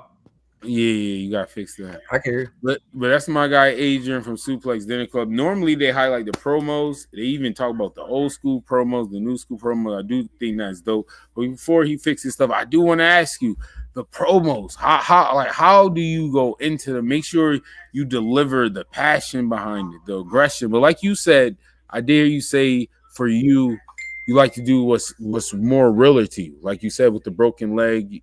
And I had to survive these 3 months for early recovery and all that. So I just want to know what's the process and the mindset when you're about to deliver a promo. It's the intensity behind it, because sometimes you could be intense without having to yell, without having to scream, without having to swear. It's like I said before, it's your delivery on things. When it comes to certain promos, you're trying to get people to suspend their disbelief, because there's a lot of people that'll tell you about wrestling and they'll break the fourth wall and break all the secrets down. And once you get people to really suspend their disbelief and believe the stuff that you're producing as, say, the promo that you're putting out there, that's first interactions, what they're going to see before they go to a show. So if you're not promoting yourself, if you're not treating yourself as a brand, then what are you doing? Like, you're promoting your show every week. You're sharing it, highlighting, yeah, I'm gonna be live from this time to this time. So you're delivering every time. Promos are how you elevate your brand. If you're not elevating your brand and delivering words that are believable, then what are you doing? You need people to really believe what you're saying, because if you're not believing what you're saying, then are you really a wrestler? Because you're just pretending to be one. Bro, I ain't Who gonna you hold about to you. battle later? When I heard when I listened to your promo, I ain't gonna even guess you, bro. It was like, damn, we need to get this guy on like AEW or something, bro. And I said, cause like, man, there's people like Jungle Boy who are terrified. He's gotten better, but he was signed with zero promo. Yeah, people. You just off that one promo, if I had to base the promos I've heard on AEW, and I know they get a lot more leadway over there than WWE. That's why I say AEW. I'm like, you would immediately stand out over there, because there's so many people who don't cut a promo like that. Yo, You know, you a fan. Get in the back of the line. That is my bar. It don't sound like anybody. Adrian didn't see it. Why not? Why not? My guy Fly I Ni. saw it. I saw it at the beginning. Oh yeah. Okay. Yeah. No. He cooked nobody food. else. I couldn't put my hand. That's what I was gonna ask you, but you answered the question without me even having to ask you. But I was like, at first I was gonna ask, I was like, yo, who did you study like on the promo, dog? Cause like your promos and stuff. But like I was like, nah, this seemed like this is just him, bro. Like this is it was That's authentic. the one thing like you can emulate certain performers, and you can take little things from certain people, but one of the main thing I learned is, like you said, in battle rap and using the culture that I come from and use that as leverage for me in the business, is because I'm not even trying to say the streets, but in certain situations in life, it's either sink or swim. If you aren't standing up for yourself, if you're not defending yourself and not allowing people to try to talk down on your name, because in a sense, sometimes promos, that'll bury somebody. You know what I mean? You'll make somebody look so bad, and if you're not building up certain people, it's like, who did Charlotte I just Flair, beat? Tiffany Stratton. Like, if I talk all this junk about you in a promo and I ain't say not one thing that you do like well in, if you're not excelling in certain things, it's like, well, I just beat this dude. Now where do I stand? I just beat a bum. right. That's a good psychology. Like, I'm gonna be real. Jeremy, that kid Jeremy, when he was a fan in the crowd, I was one of his closest people in the business. Like, yeah, man, go find a school. Once you start working, we'll get in the ring together. We'll make magic in the ring. You know what I mean? You just gotta take the steps to become a worker. He took the steps. He became a worker. Now he's behind the curtain. He knows the ins and outs of the business, and there's certain things as a performer he'll do, because he's early on in his career, but he'll poke the knife at you and he'll put it all the way through your back. And now it's like, now I gotta react to you saying certain things. Like the promo Jeremy cut on social media, that it wasn't a video, but it was like a post he made. He said he was gonna slap my grandma on her birthday. And this is right before the match that we had up in Rhode Island. So I'm like, okay, you're gonna slap my grandma on her birthday? Okay, cool. Now when I see you in the ring, I'm gonna get my lick back. Because sometimes promos become real. And sometimes if they become real, you gotta set the example. You know what I mean? If somebody's talking crazy on you, okay, it's time to bring them back into reality real quick. It's not taking liberties, but it's reminding somebody, hey, this is a business. You gotta watch certain things that you say. Because if I were to come out my mouth and say, oh, I'm gonna slap your mom or your grandma, it's the double standard. Oh my God, he really means that he's gonna do that. But since he did it, he's early on in his career, he kind of got a pass. And I allowed him to get that pass. And sometimes, like Perry Saturn just, motherfucker, I'm gonna rough you up. You said certain things that was just unacceptable. And now, boom, I got my licks back. And now you know, as a performer, okay, I can't do certain things like that again. Brock Lesnar and Braun Strowman. Yeah, he had to tell him to slow the hell down. He jabbed that man real strong. You gonna stop? That's a potato. That's what we call potatoes. Hey, how much do the fans be like hey, yo, gassing y'all up And I say that because, like, man, I know that shit painful, but when you have all those people out there watching you and cheering and booing or whatever, like, does that adrenaline really, like, does you like just block out the pain, or do you just be in pain the whole damn time? So I don't want to compare it to like drugs because I never done really hard drugs in my life. Like, so, but it's a high that, like, for me, I've had a bad back, I've had bad knees, and it's just life. You know what I mean? You got to take care of your body. So it's like, for me, going before a match, you got to really like R&R your body, make sure you're working out, but also at the same time resting at the same time. Because if you're going into a show and you're overexerted, you're tired, you're not prepared, there's room for error and a chance that you could get hurt. And not only get hurt, you could hurt your opponent. Like, you really got to be like 10 toes down when you're doing this shit. You got to really be on go and know what you're doing, because if you hurt somebody, then you develop a reputation of hurting somebody. Like, days that I have my shows, I watch what I eat. I don't eat hours before my match. I'll eat afterwards because I don't want to look bloated. I don't want to get bigger and then have a stomach ache, because you're overexerting your body. Like, there's moments I've walked through the curtain and I've seen so many people, and I've seen like how like the energy in the room, just like as I'm stepping through the curtain, it goes up like a roller coaster. I'm like, oh my God, like I feel it in my body. Like, I'm good. Like, I feel like invincible. I feel superhuman. Cause like, for instance, when I broke my leg, everybody told me, nah, don't get back in the ring. You're done. I got back up because I seen Triple H. The show must go on. I got in, I crawled in, and I still tried to work. It's real shit. You know what I mean?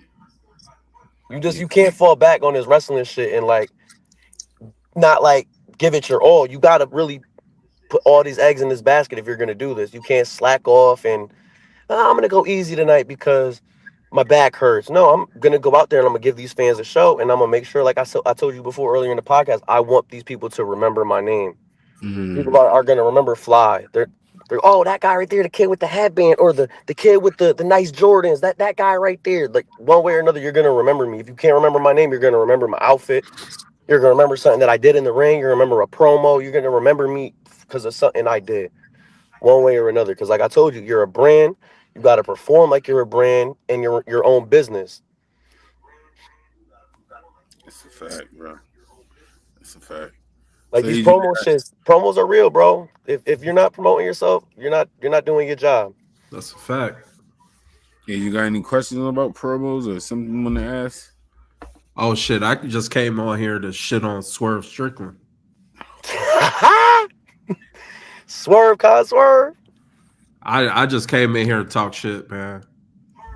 So I can get booted if I need to. So No. You know what I'm saying? About Swerve Strickland, we was on AEW. Him and Willow beat John Moxley and Marina Shafir. But after the match, I don't know if y'all seen it, John Moxley hits Willow with a DDT, right? So she's knocked out, she injured, right? Swerve, the story is Swerve is like mad, and he's like, yo, before the night's over, I'm gonna whoop John Moxley's ass, right? So here's the problem. First, he runs into Hangman Adam Page, and this is the good part. This is the redeeming part. They have their little thing back and forth, and that's the best rivalry they got in AEW, in my opinion, you know? But they kind of like set it up to like give them some space for a minute, you know what I'm saying? So like, yo, so that Swerve can actually win the belt without Hangman costing the belt. Like, yo, we need to get this Moxley shit over with. Like, we already said Hangman gonna fuck you over. Let's give an excuse so Hangman don't fuck you over. So they did that. But after that, again, he just beat up Willow. You looking for him. You said you gonna beat his ass. Before I get to it, Cope beats Claudio. Immediately after Cope beats Claudio, they cut to the backstage of Swerve walking, looking for Moxley, and fucking they jump him from in front again. They don't run up from behind and attack him. He's walking straight towards the camera, and they just run from off camera straight at him and just beat his ass. I'm like, damn, they ain't even sneak you, dog. And Claudio's there. I'm like, you just lost a match. What are you doing? He still got enough energy. He still got enough energy. You're like, 2 of your crew lost earlier. The other nigga just lost. Like, I ever gonna run up and jump Swerve, bro? Really?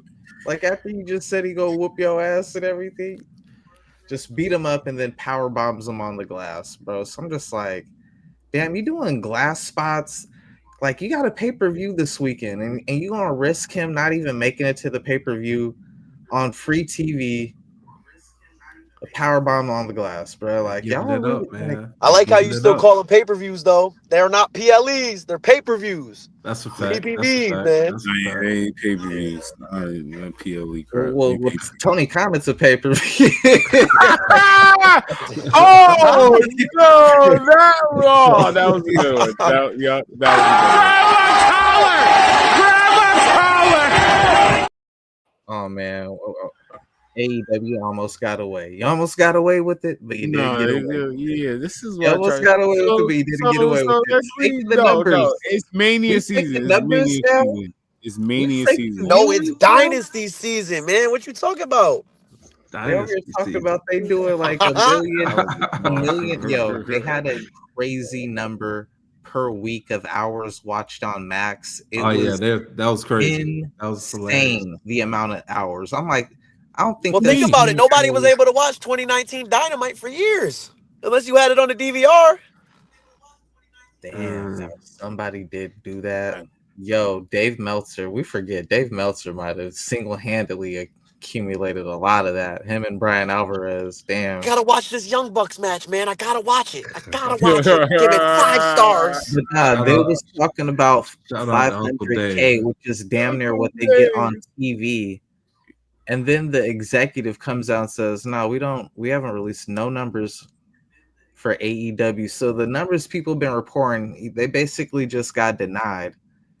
But the crazy thing is, they released the numbers for the NFL games that be on there. So why don't you release the numbers for AEW unless the number ain't something? We wonder why. Noteworthy. Yeah, no, we're not doing that. Yo, we're in WrestleMania season. You brought up AEW for a reason, and Adrian's here, so you want to speak on? We could backtrack just a little. Adrian, my bad for being late. No, you're all right. I just finished recording. You're all right, because he was about. Once again, I don't think we're getting AEW media passes, but it's okay. It's okay. Yeah, so, Adrian, I gotta ask, what is your thoughts? What is your thoughts on the Swerve and Booker T? All right. Wait. First of all, go for it. Go for it. Yeah. Somebody wrote, what they call him? Hulk Swerve or Swerve? Oh, Swerve Hogan or Swerve again. Oh. Swerve again. That's what it was. Oh. Swerve again. I thought that was so nasty and uncalled for, but I thought that was funny at the same time. Swerve again is funny. Look, what's your thought? This is all I got, man. Both you team Booker. No, both Booker and Swerve are suckers. Like both of them are suckers. Like off jump, like Booker's a legend, Hall of Famer. Booker's a legend, Hall of Famer. He's cool people. Met him in Dallas. He was hella cool dude. But we can't let up off you for letting Vince say what he said. You know what I'm saying?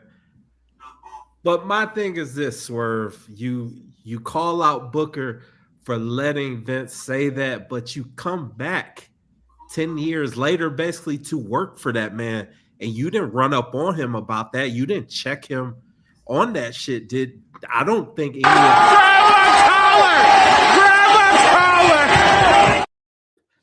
any of us heard anything about Swerve running up on Vince for saying the N-word. You know what I'm saying? Like it wasn't an issue until you got fired, bro.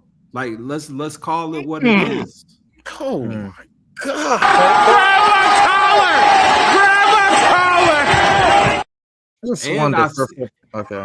And I still got issue with Swerve for how he did Black Wrestling Podcast. They're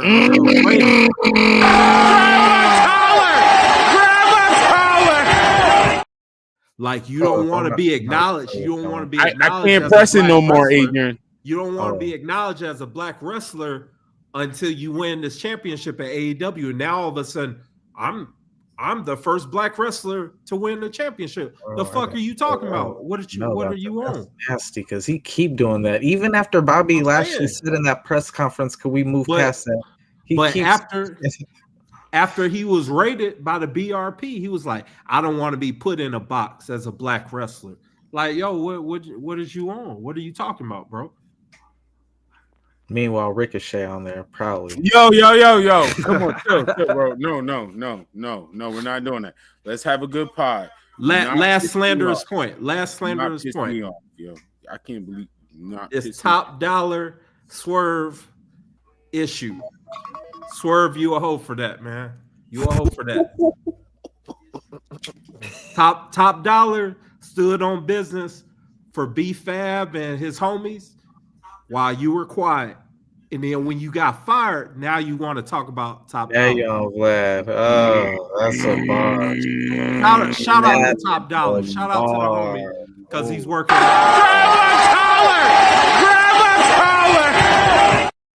Yeah, shout out to the homie. That one, bro. Yikes. That's all I got. That's all I got, bro. I hope so. What is wrong with y'all? This is not. This is not only battling. Hold on. No. Listen to this spirit that's going around. Matter of fact, I'm gonna blame Fly now. I gotta blame Fly now because everybody just spitting bars and it's getting out of hand. Tony Khan bar was crazy. You just John Cena 30 Swerve. I want to say that was uncalled for, but oh my gosh. No, and Fly did not stop. First of all, you started off with you're a fan. Get in the back of the line. Yeah, what about Booker T though? Because you really laid into your points for Swerve, but on Booker T, just the events, not being a professional. That scene, you know, on the show. Swerve is. Booker. Like let's keep it real, man. We all know how these old black dudes get once they get to that age of the 50s and 60s. Yo, they wild out and they start on that. Well, I had to relax. Like you gotta relax. Like all y'all niggas in here, y'all got to relax. Like I feel like everybody should just relax. They do this. I had to walk to my school 5 miles in the snow bullshit. That's what Booker's on. He's like, you black up and coming talent, y'all need to know to shut your mouth when da-da-da. That's all that bullshit is. We've all heard it. I heard it from my pops all the time growing up. I had to walk 5 miles through the snow. I don't give a shit. We in Georgia. It's no snow down here. Come drop me off. What is wrong with y'all? But that was real though. That was real. That was real. I know. Y'all are rapping like this. Let's say you don't hit the relax button. Pops can't get I couldn't. I would have had to relax myself for pressing the relax button for him. I'm just saying, dog. We know it. We know these old cats get, man. Yo, we know how these old cats get. Disney on them DuckTales is crazy. Yo. Shout out to Booker. Here we go, man. Hit him with the scissors kick. Hit him with the scissors kick. Yeah, I think they've been listening to the show though. Someone in AEW, man, because Brody King finally won a match. Nice. The irony though, it was finally when he finally beat someone, it's someone that's actually bigger than him. That was the problem this whole time. He's been fighting smaller people, man. He can't beat these smaller guys that he's like 100 pounds bigger than. Nah, he gotta fight the guy 7 foot tall. When it's consistently, it gets overdone because his only other person he could beat by this logic is Big Bill, Lance Archer, and Big Bill. Everybody else he could beat Bobby Lashley. All right. Well, why not? Why not? 3. Why Brody King can't beat Bobby Lashley? Explain. The wrestling guy said, "Nah, we ain't gonna hold you, bro. I don't know if it's the lighting, the or what, but when you first came in, that's the vibe I got from you, bro. I got Brody King vibes with the beard, mixed with like the, and then when I heard the promo, even though you don't sound like nobody, I was like, man, this dude sounds better than so many of the people on TV. But you know who it reminded me of? It reminded me of Jada Parker.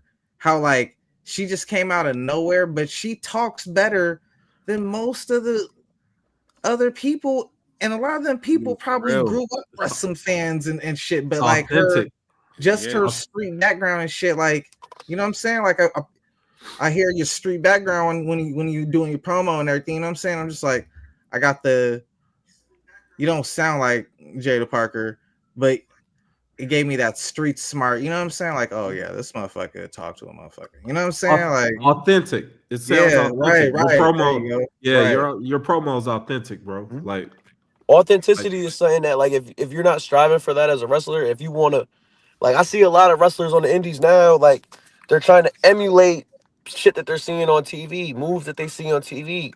My thing, I'm gonna do something that not everybody's watching, not everybody's seeing certain things done that way. Okay, I'm gonna do this move differently. You know what I mean? You got to make yourself stand out, and if you're not standing out in a crowd full of people that are wild characters and different individuals, that some have character, some have really good personalities, and now you got to find a way to stand out amongst the people that are standing out around you in your circle. I do have a question for you. So when it comes to independent wrestling, it's a hustle and bustle. You know what I'm saying? Like, you're not making $1 million per show, like all that kind of stuff, right? So the key question that I have for you is the first 100 that you made working independence. Did you use that to reinvest in yourself, or how did you spend the first $100 you made working an indie show? Fire question. I remember the first show I did where I made a hefty pocket, and it comes with doing a lot of stuff that not a lot of people notice, like setting up the ring, breaking down, doing all like the nitty gritty stuff. But when you get payments like that and you get a chance to pocket that and put it away, and if you're not, like I said, reinvesting in yourself or putting it towards new merch or new gear or something that is going to benefit you in the long run, then you're not using the profits that you're gaining in the right way. Like I'm all about, damn, I just made $50, say, from this booking I just did, and I made $100 off of merch and pictures and everything like that. Now I try not to wear the same things twice. I try not to have the same gear. I try to really like step shit up, different braids, different style shoes, different colors. You know what I mean? If I'm the flyest in the room, then I gotta really be the flyest in the room. I gotta really rep that brand and that moniker, because I think of it like Ric Flair, styling and profiling, the limousine riding, kiss stealing, wheeling dealing. Like, that's shit right there. He believes that. He's on airplanes swinging his shit. You know what I mean? Because he's Ric fucking Flair, and he could get away with doing shit like that. You know what I mean? It's reinvesting in your character, reinvesting in your brand, how you look. Like, Ric Flair had robes upon robes.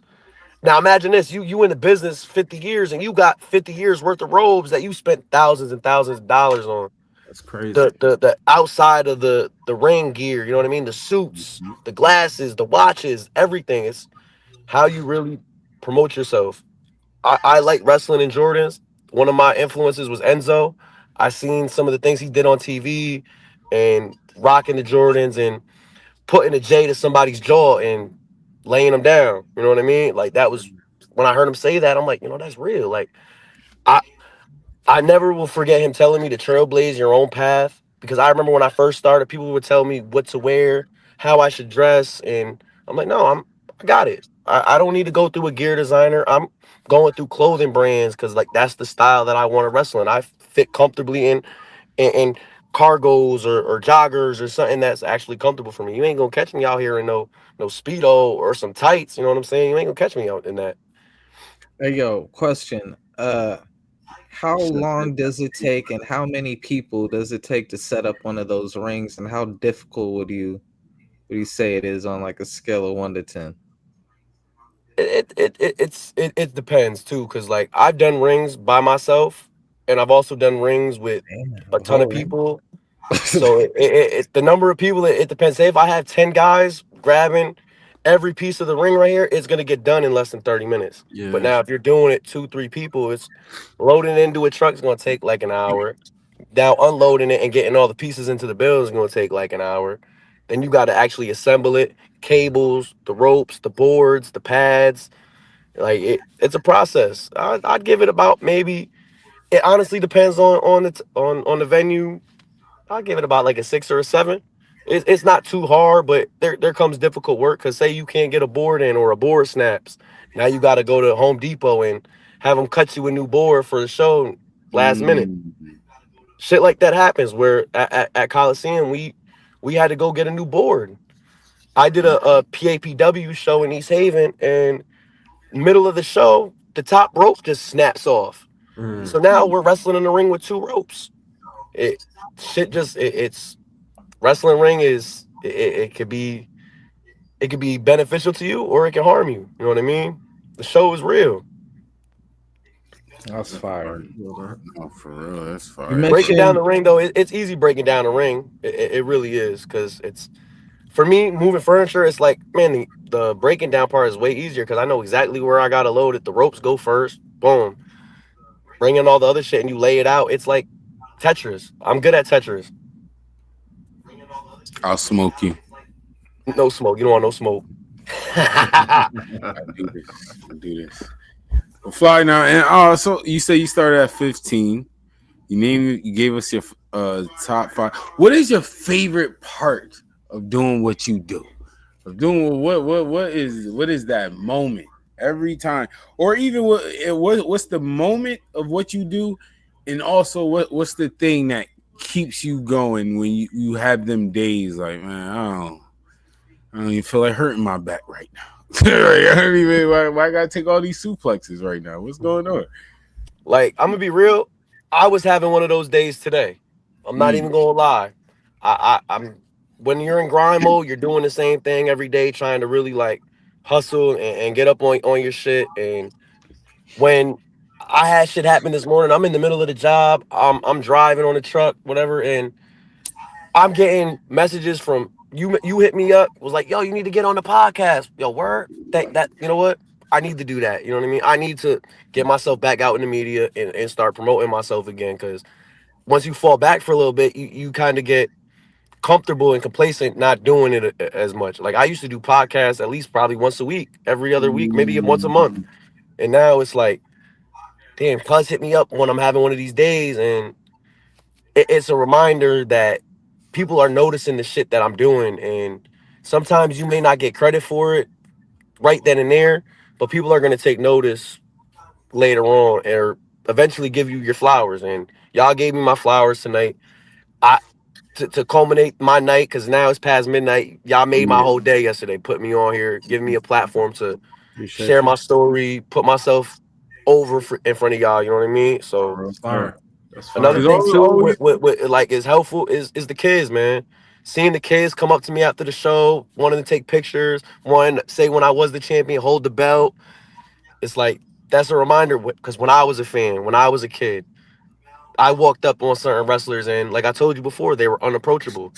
I met a certain legend at Mohegan Sun, and I won't down his name now because we met at a locker room on my second ever show, and cuz put me in a hold, we took a picture, and he made up for that moment 10 plus years later.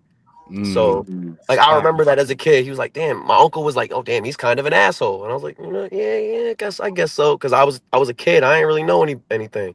So once I got older and I met him again, and I'm like, oh man, you're like, do you remember such and such? And he remembers being there, but he doesn't remember like shutting me off. So, but I was like, all right, it's cool, but let's take the picture now and we'll go from there. And that made my day too, because people are gonna remember and see the shit you're doing. And when I got recognized by him, it was like, you know what, that's cool. It's cool.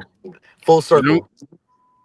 And I'm glad you said that, because I always want to say the wrestlers, especially when we see certain wrestlers crash out with fans, we can tell when it's promo and real. I always wanted to say that, but you always have a fan. You always have a supporter. No matter how many haters, you have a supporter. And when you do and when y'all do professional wrestling, the sport legit, any reaction is money. Yeah. So just some wrestlers we want to say, remember what you do, and remember their hate is mean you being great. But have you ever had a fan that you almost came close to crashing out because they hate, even though you the one who made them, even though you the one who try to avoid gave them that emotion, even though you're the reason for that emotion coming over them. And you from Connecticut. At one Coliseum show, there was a fan that tried to trip me, and I'm walking to the ring, and I felt myself kind of like stumbling. I'm like, what the hell? What? And I turn around and I see the dude like pointing his finger at me, and I'm like, bro, you just put hands on me? And I spazzed right then and there, and I got in his face, and I didn't know he was a fan with special needs. So now I had to like step back.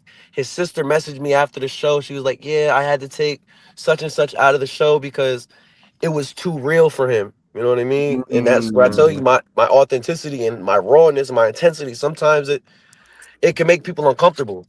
And that's kind of some of the things I want to achieve as a wrestler is it's a fight. You know what I mean? This is a real fight.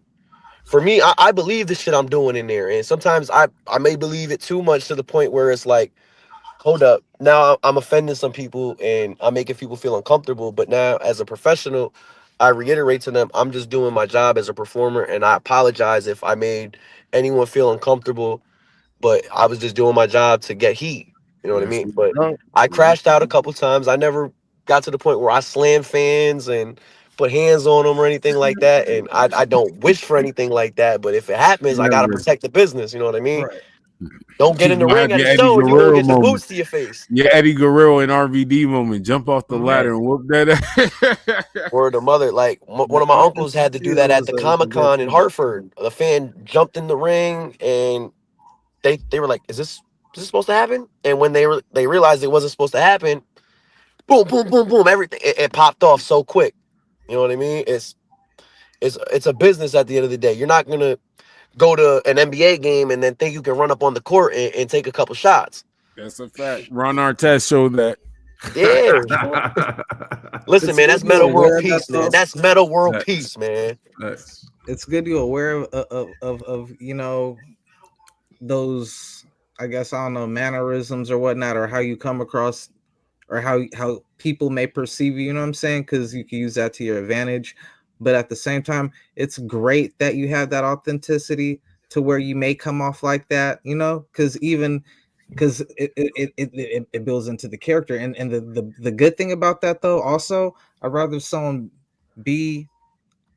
look the part, even if they're not, I'm not saying you're not, but look that part, because, bro, I have a friend, he tall and skinny, like 6 foot skinny, went to a meet and greet, AEW meet and greet, took pictures of like 4 or 5 people, is taller than every single one of them. And then he came back and he was just like, bruh, like, I'm not watching AEW no more. I could whoop all their ass. I'm like, so it's like, you need authenticity to a certain extent, because you might see somebody and be like, oh, you know what I'm saying? And that's just like the nature of the beast. You know what I'm saying? Like, people see something, be like, oh yeah, whatever, you know? So you want good representation. So if you don't look authentic, it's hurting the business, because you're representative of the business, you know. I'm not watching AEW no more because I can whoop everybody. If you see a certain person, it's crazy. Wait, the fact that everybody not just be overlooking certain shit. He was like everybody. He's like, I didn't see AEW Dynamite and was like, yo, bro, I whoop their ass. So what is this shit?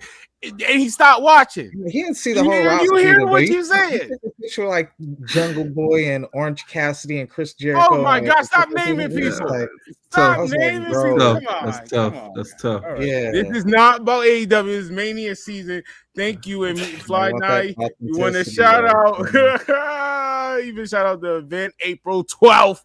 New Wave. I gotta pull up, bro. I gotta pull up. Listen, man, you pull up, man. I'm gonna make sure I whip your cousin's ass, bro. Just because, man. No smoke, but I need my belt back, man. I'll clip it. I need my belt back, man. You heard it here first on OE Wrestling, man. I want my title back, man. Yo, Frost, do the editing. You gotta make a clip of that. You gotta let him talk to you like that, cuz. Hold on, cuz. Listen, cuz I had to hear that stupid ass Drake song for almost a year now, man. I'm tired of that Drake song. Sick of Drake, man. So is Kendrick Lamar. Fly Ni, how can all the people find you so they Listen, can man, get you your can find latest me on updates? Facebook at Fly Ni Noreaga. You can find me on Instagram, X, YouTube, official Fly Ni. Listen, man, just tap in, bro. We changing the culture over here. You got merch? You got merch? Listen, man, I'm looking for somebody to help me design some merch, man. I got logos that I want to put to want to get that shit out there, man. I got a bunch of designs in my head that I just need somebody to put down for me. Look at that. Oh, we wrestling live. Graphic designer. Listen, man, yo, you know how to connect me, man. You know how to connect me. I just dropped the socials, man. Word. Yo, make sure on the YouTube, man, to find the YouTube video. I posted in a bunch of the Facebook groups. That's why I had my head down a bunch during the live stream early because I was trying to get it out to, you know, as many wrestling groups that we up in. But make sure to post like a link to, like, I don't know if you have all your wrestling matches or some of your wrestling matches on a YouTube page or whatnot. Because yeah, my YouTube has all my like most updated matches. I'm about to now that you say that, I'm about to really get on my shit and start uploading more of my matches because I got a couple in the can that are ready to get uploaded. Yeah, because seeing that promo, I was like, oh, I gotta see this nigga wrestle. If he could wrestle as good as he could talk, come on, that's Fly Ni. Stop playing. If he can wrestle half as good as he can. Listen, man, they say, man, if you can walk the walk, man, you better talk the talk. You heard? That's a fact. You heard? And honestly, off talk alone, you should have a deal, bro. Because like on real shit, that's one of the biggest components of wrestling, bro. The best wrestlers weren't the no offense, Stone Cold wasn't doing dives to the outside. Rock wasn't doing somersaults and all that shit. Ric Flair wasn't doing fucking Spanish flies and all that shit, bro.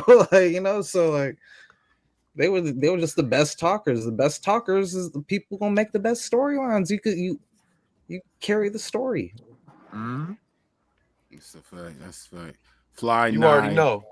You already know, man. Appreciate Fly Ni pulling up. It's creating moments in wrestling. It's like when I'm gonna be real. When Shawn won the title last year, that was a moment. It was. I had some of the biggest heat that night. I retained my title with an injured leg, and then I had Tarka's mom in the ring, his father, and I got in their face, said my piece to them, sent them packing. I shoved his dad, turned around, I got slapped by his mom, and then I got hit with the taser. So it's a full circle moment for them, but I was able to generate a moment between the original Miracle generation and the Battle Academy. Now. You said it was a moment. So casually, like yeah, it was. I ain't gonna hold you, man. This is the. I got it back. I got it back, though. I got it back. I got it back. Look. Oh man! Oh wow! Listen, man. That's the one I got Tarka with, man. But he got me back. But I made sure I got it back, man. They sent it back to me in like a little evidence baggie. Oh shit! Hey yo, hey yo, hilarious! The evidence, Maggie. That's crazy. I wish I had the Law and Order theme song right now. That is. Yo, I ain't gonna hold you. I've been watching NCIS, man. You gotta watch NCIS. I feel bad for your opponent Saturday. Listen, man, the shit that I think of, bro, I would feel bad too, man. Like I said, I'm gonna drop that boy on his neck. On his neck. Because he a fan and he got to get in the back of the line. It's gonna sound like I just crunched a bag of chips up. Damn. April 12th, man. I can't wait. New Haven, Connecticut. Fatal 4-way. This is the real main event, baby. The real main event. Jey Uso can't say that. Anyway, Adrian, where can talking shit? Adrian, you want to tell them where they can find you at? Suplex Dinner Club, man, on YouTube, and Pushing Narratives as part of Get Your Bars Off Network. Shout out to the homie Los. I see him in the chat. Shout out to any of the homies of the pod family. Shout out to y'all for letting me on, man. And best of luck to you on the 4-way, bro. Thank you, bro. Thank you, bro. Much appreciated. Dre, you want to do your little?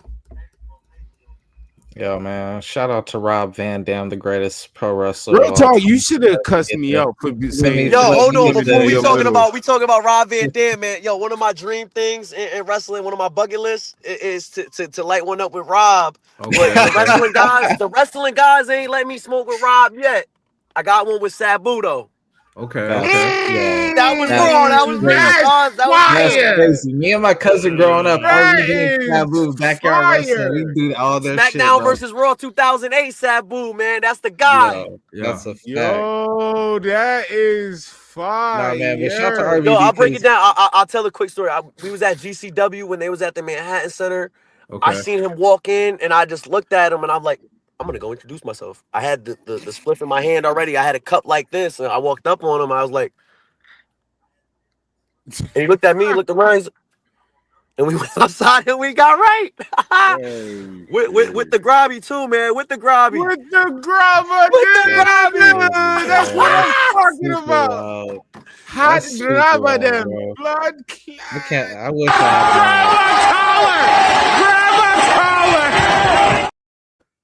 I said with the homicidal, the genocidal, the suicidal, man. I was with grabber fire.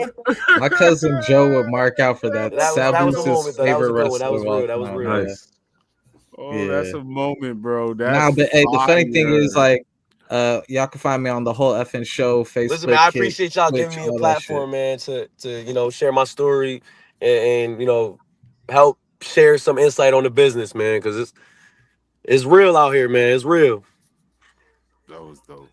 Yeah, I did the culture a favor because I don't know if people are aware, but on YouTube there was a channel called The Whole Effing Show before I took it, and they I remember them.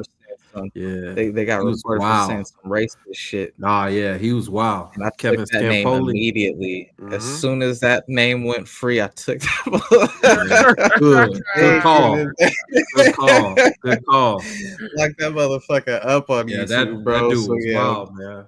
The whole effing show, Twitch, Kick, and on YouTube. I even reached out to RVD on there and was like, "Yo, bro, I feel bad. You want the name, bro?" And he's like, "I got RVD." I was like, "Cool." Mr. Monday night, like, what are you? I don't feel bad about it. You know what I'm saying? I feel like it's damn near plagiarized. I ain't worried about that. You know who I am. Have you seen my girl? Like, I won twice up top. Shout out to man, as a wrestler, man, you gotta. I found my lover in the business, man. I found my soulmate, cause it's the best thing too, cause she wrestles too, man. Listen, man, we ain't gonna ever have a fight, man. Let's take it in the ring. I'm gonna put you in a headlock. Make sure you keep it PG headlock. Oh, absolutely. No DVs over here. No DVs. No, we don't want Eddie and Lita scenes. No. All right, I need y'all to relax. Keep it PG.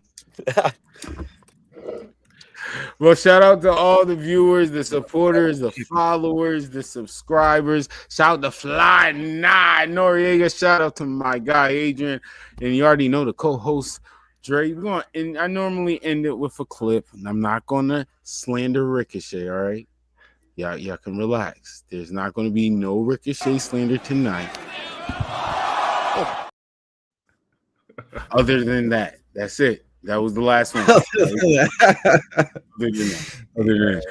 out to him. He just got married. Shout out to Ricochet. All right. Anyway, I'm sorry. You brought up the blacklist, and then he brought up. I'm glad we didn't finish. Yo, get well soon. To Mick Foley just got into a. Oh, that's a fact.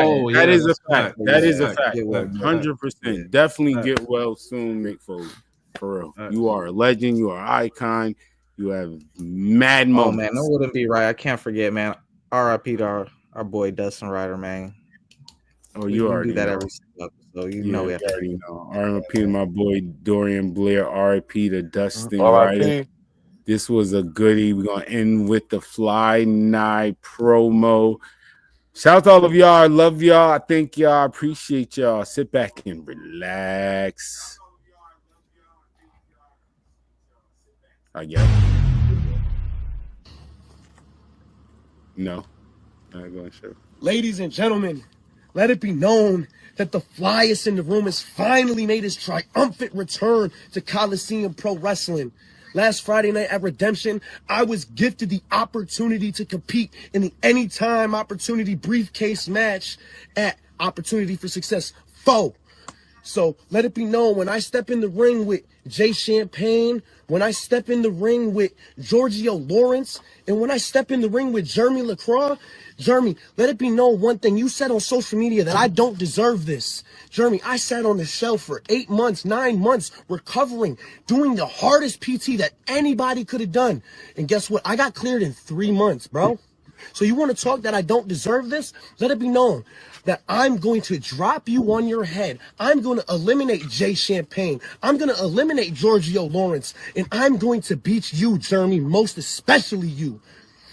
And when I win that briefcase, I'm going to go on. And how poetic will it be when I cash in on Sean Knight, the person that kicked me in my face and had to play that stupid-ass Drake song? For a whole half a year, I've been sitting there manifesting my return, manifesting how I'm going to win back my championship, and I'm going to have no distractions. So if you want to make this personal, Jeremy, it's just business.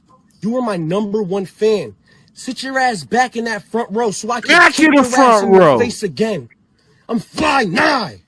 Talk You to me, heard? baby. I'm not no punk. I'm going to get my championship back. And guess what, Jeremy? It's going to be at the expense of you, punk. You heard? Connecticut. It's going to be fun. I love y'all. Thank y'all. Appreciate y'all. Sit back. Remember, read.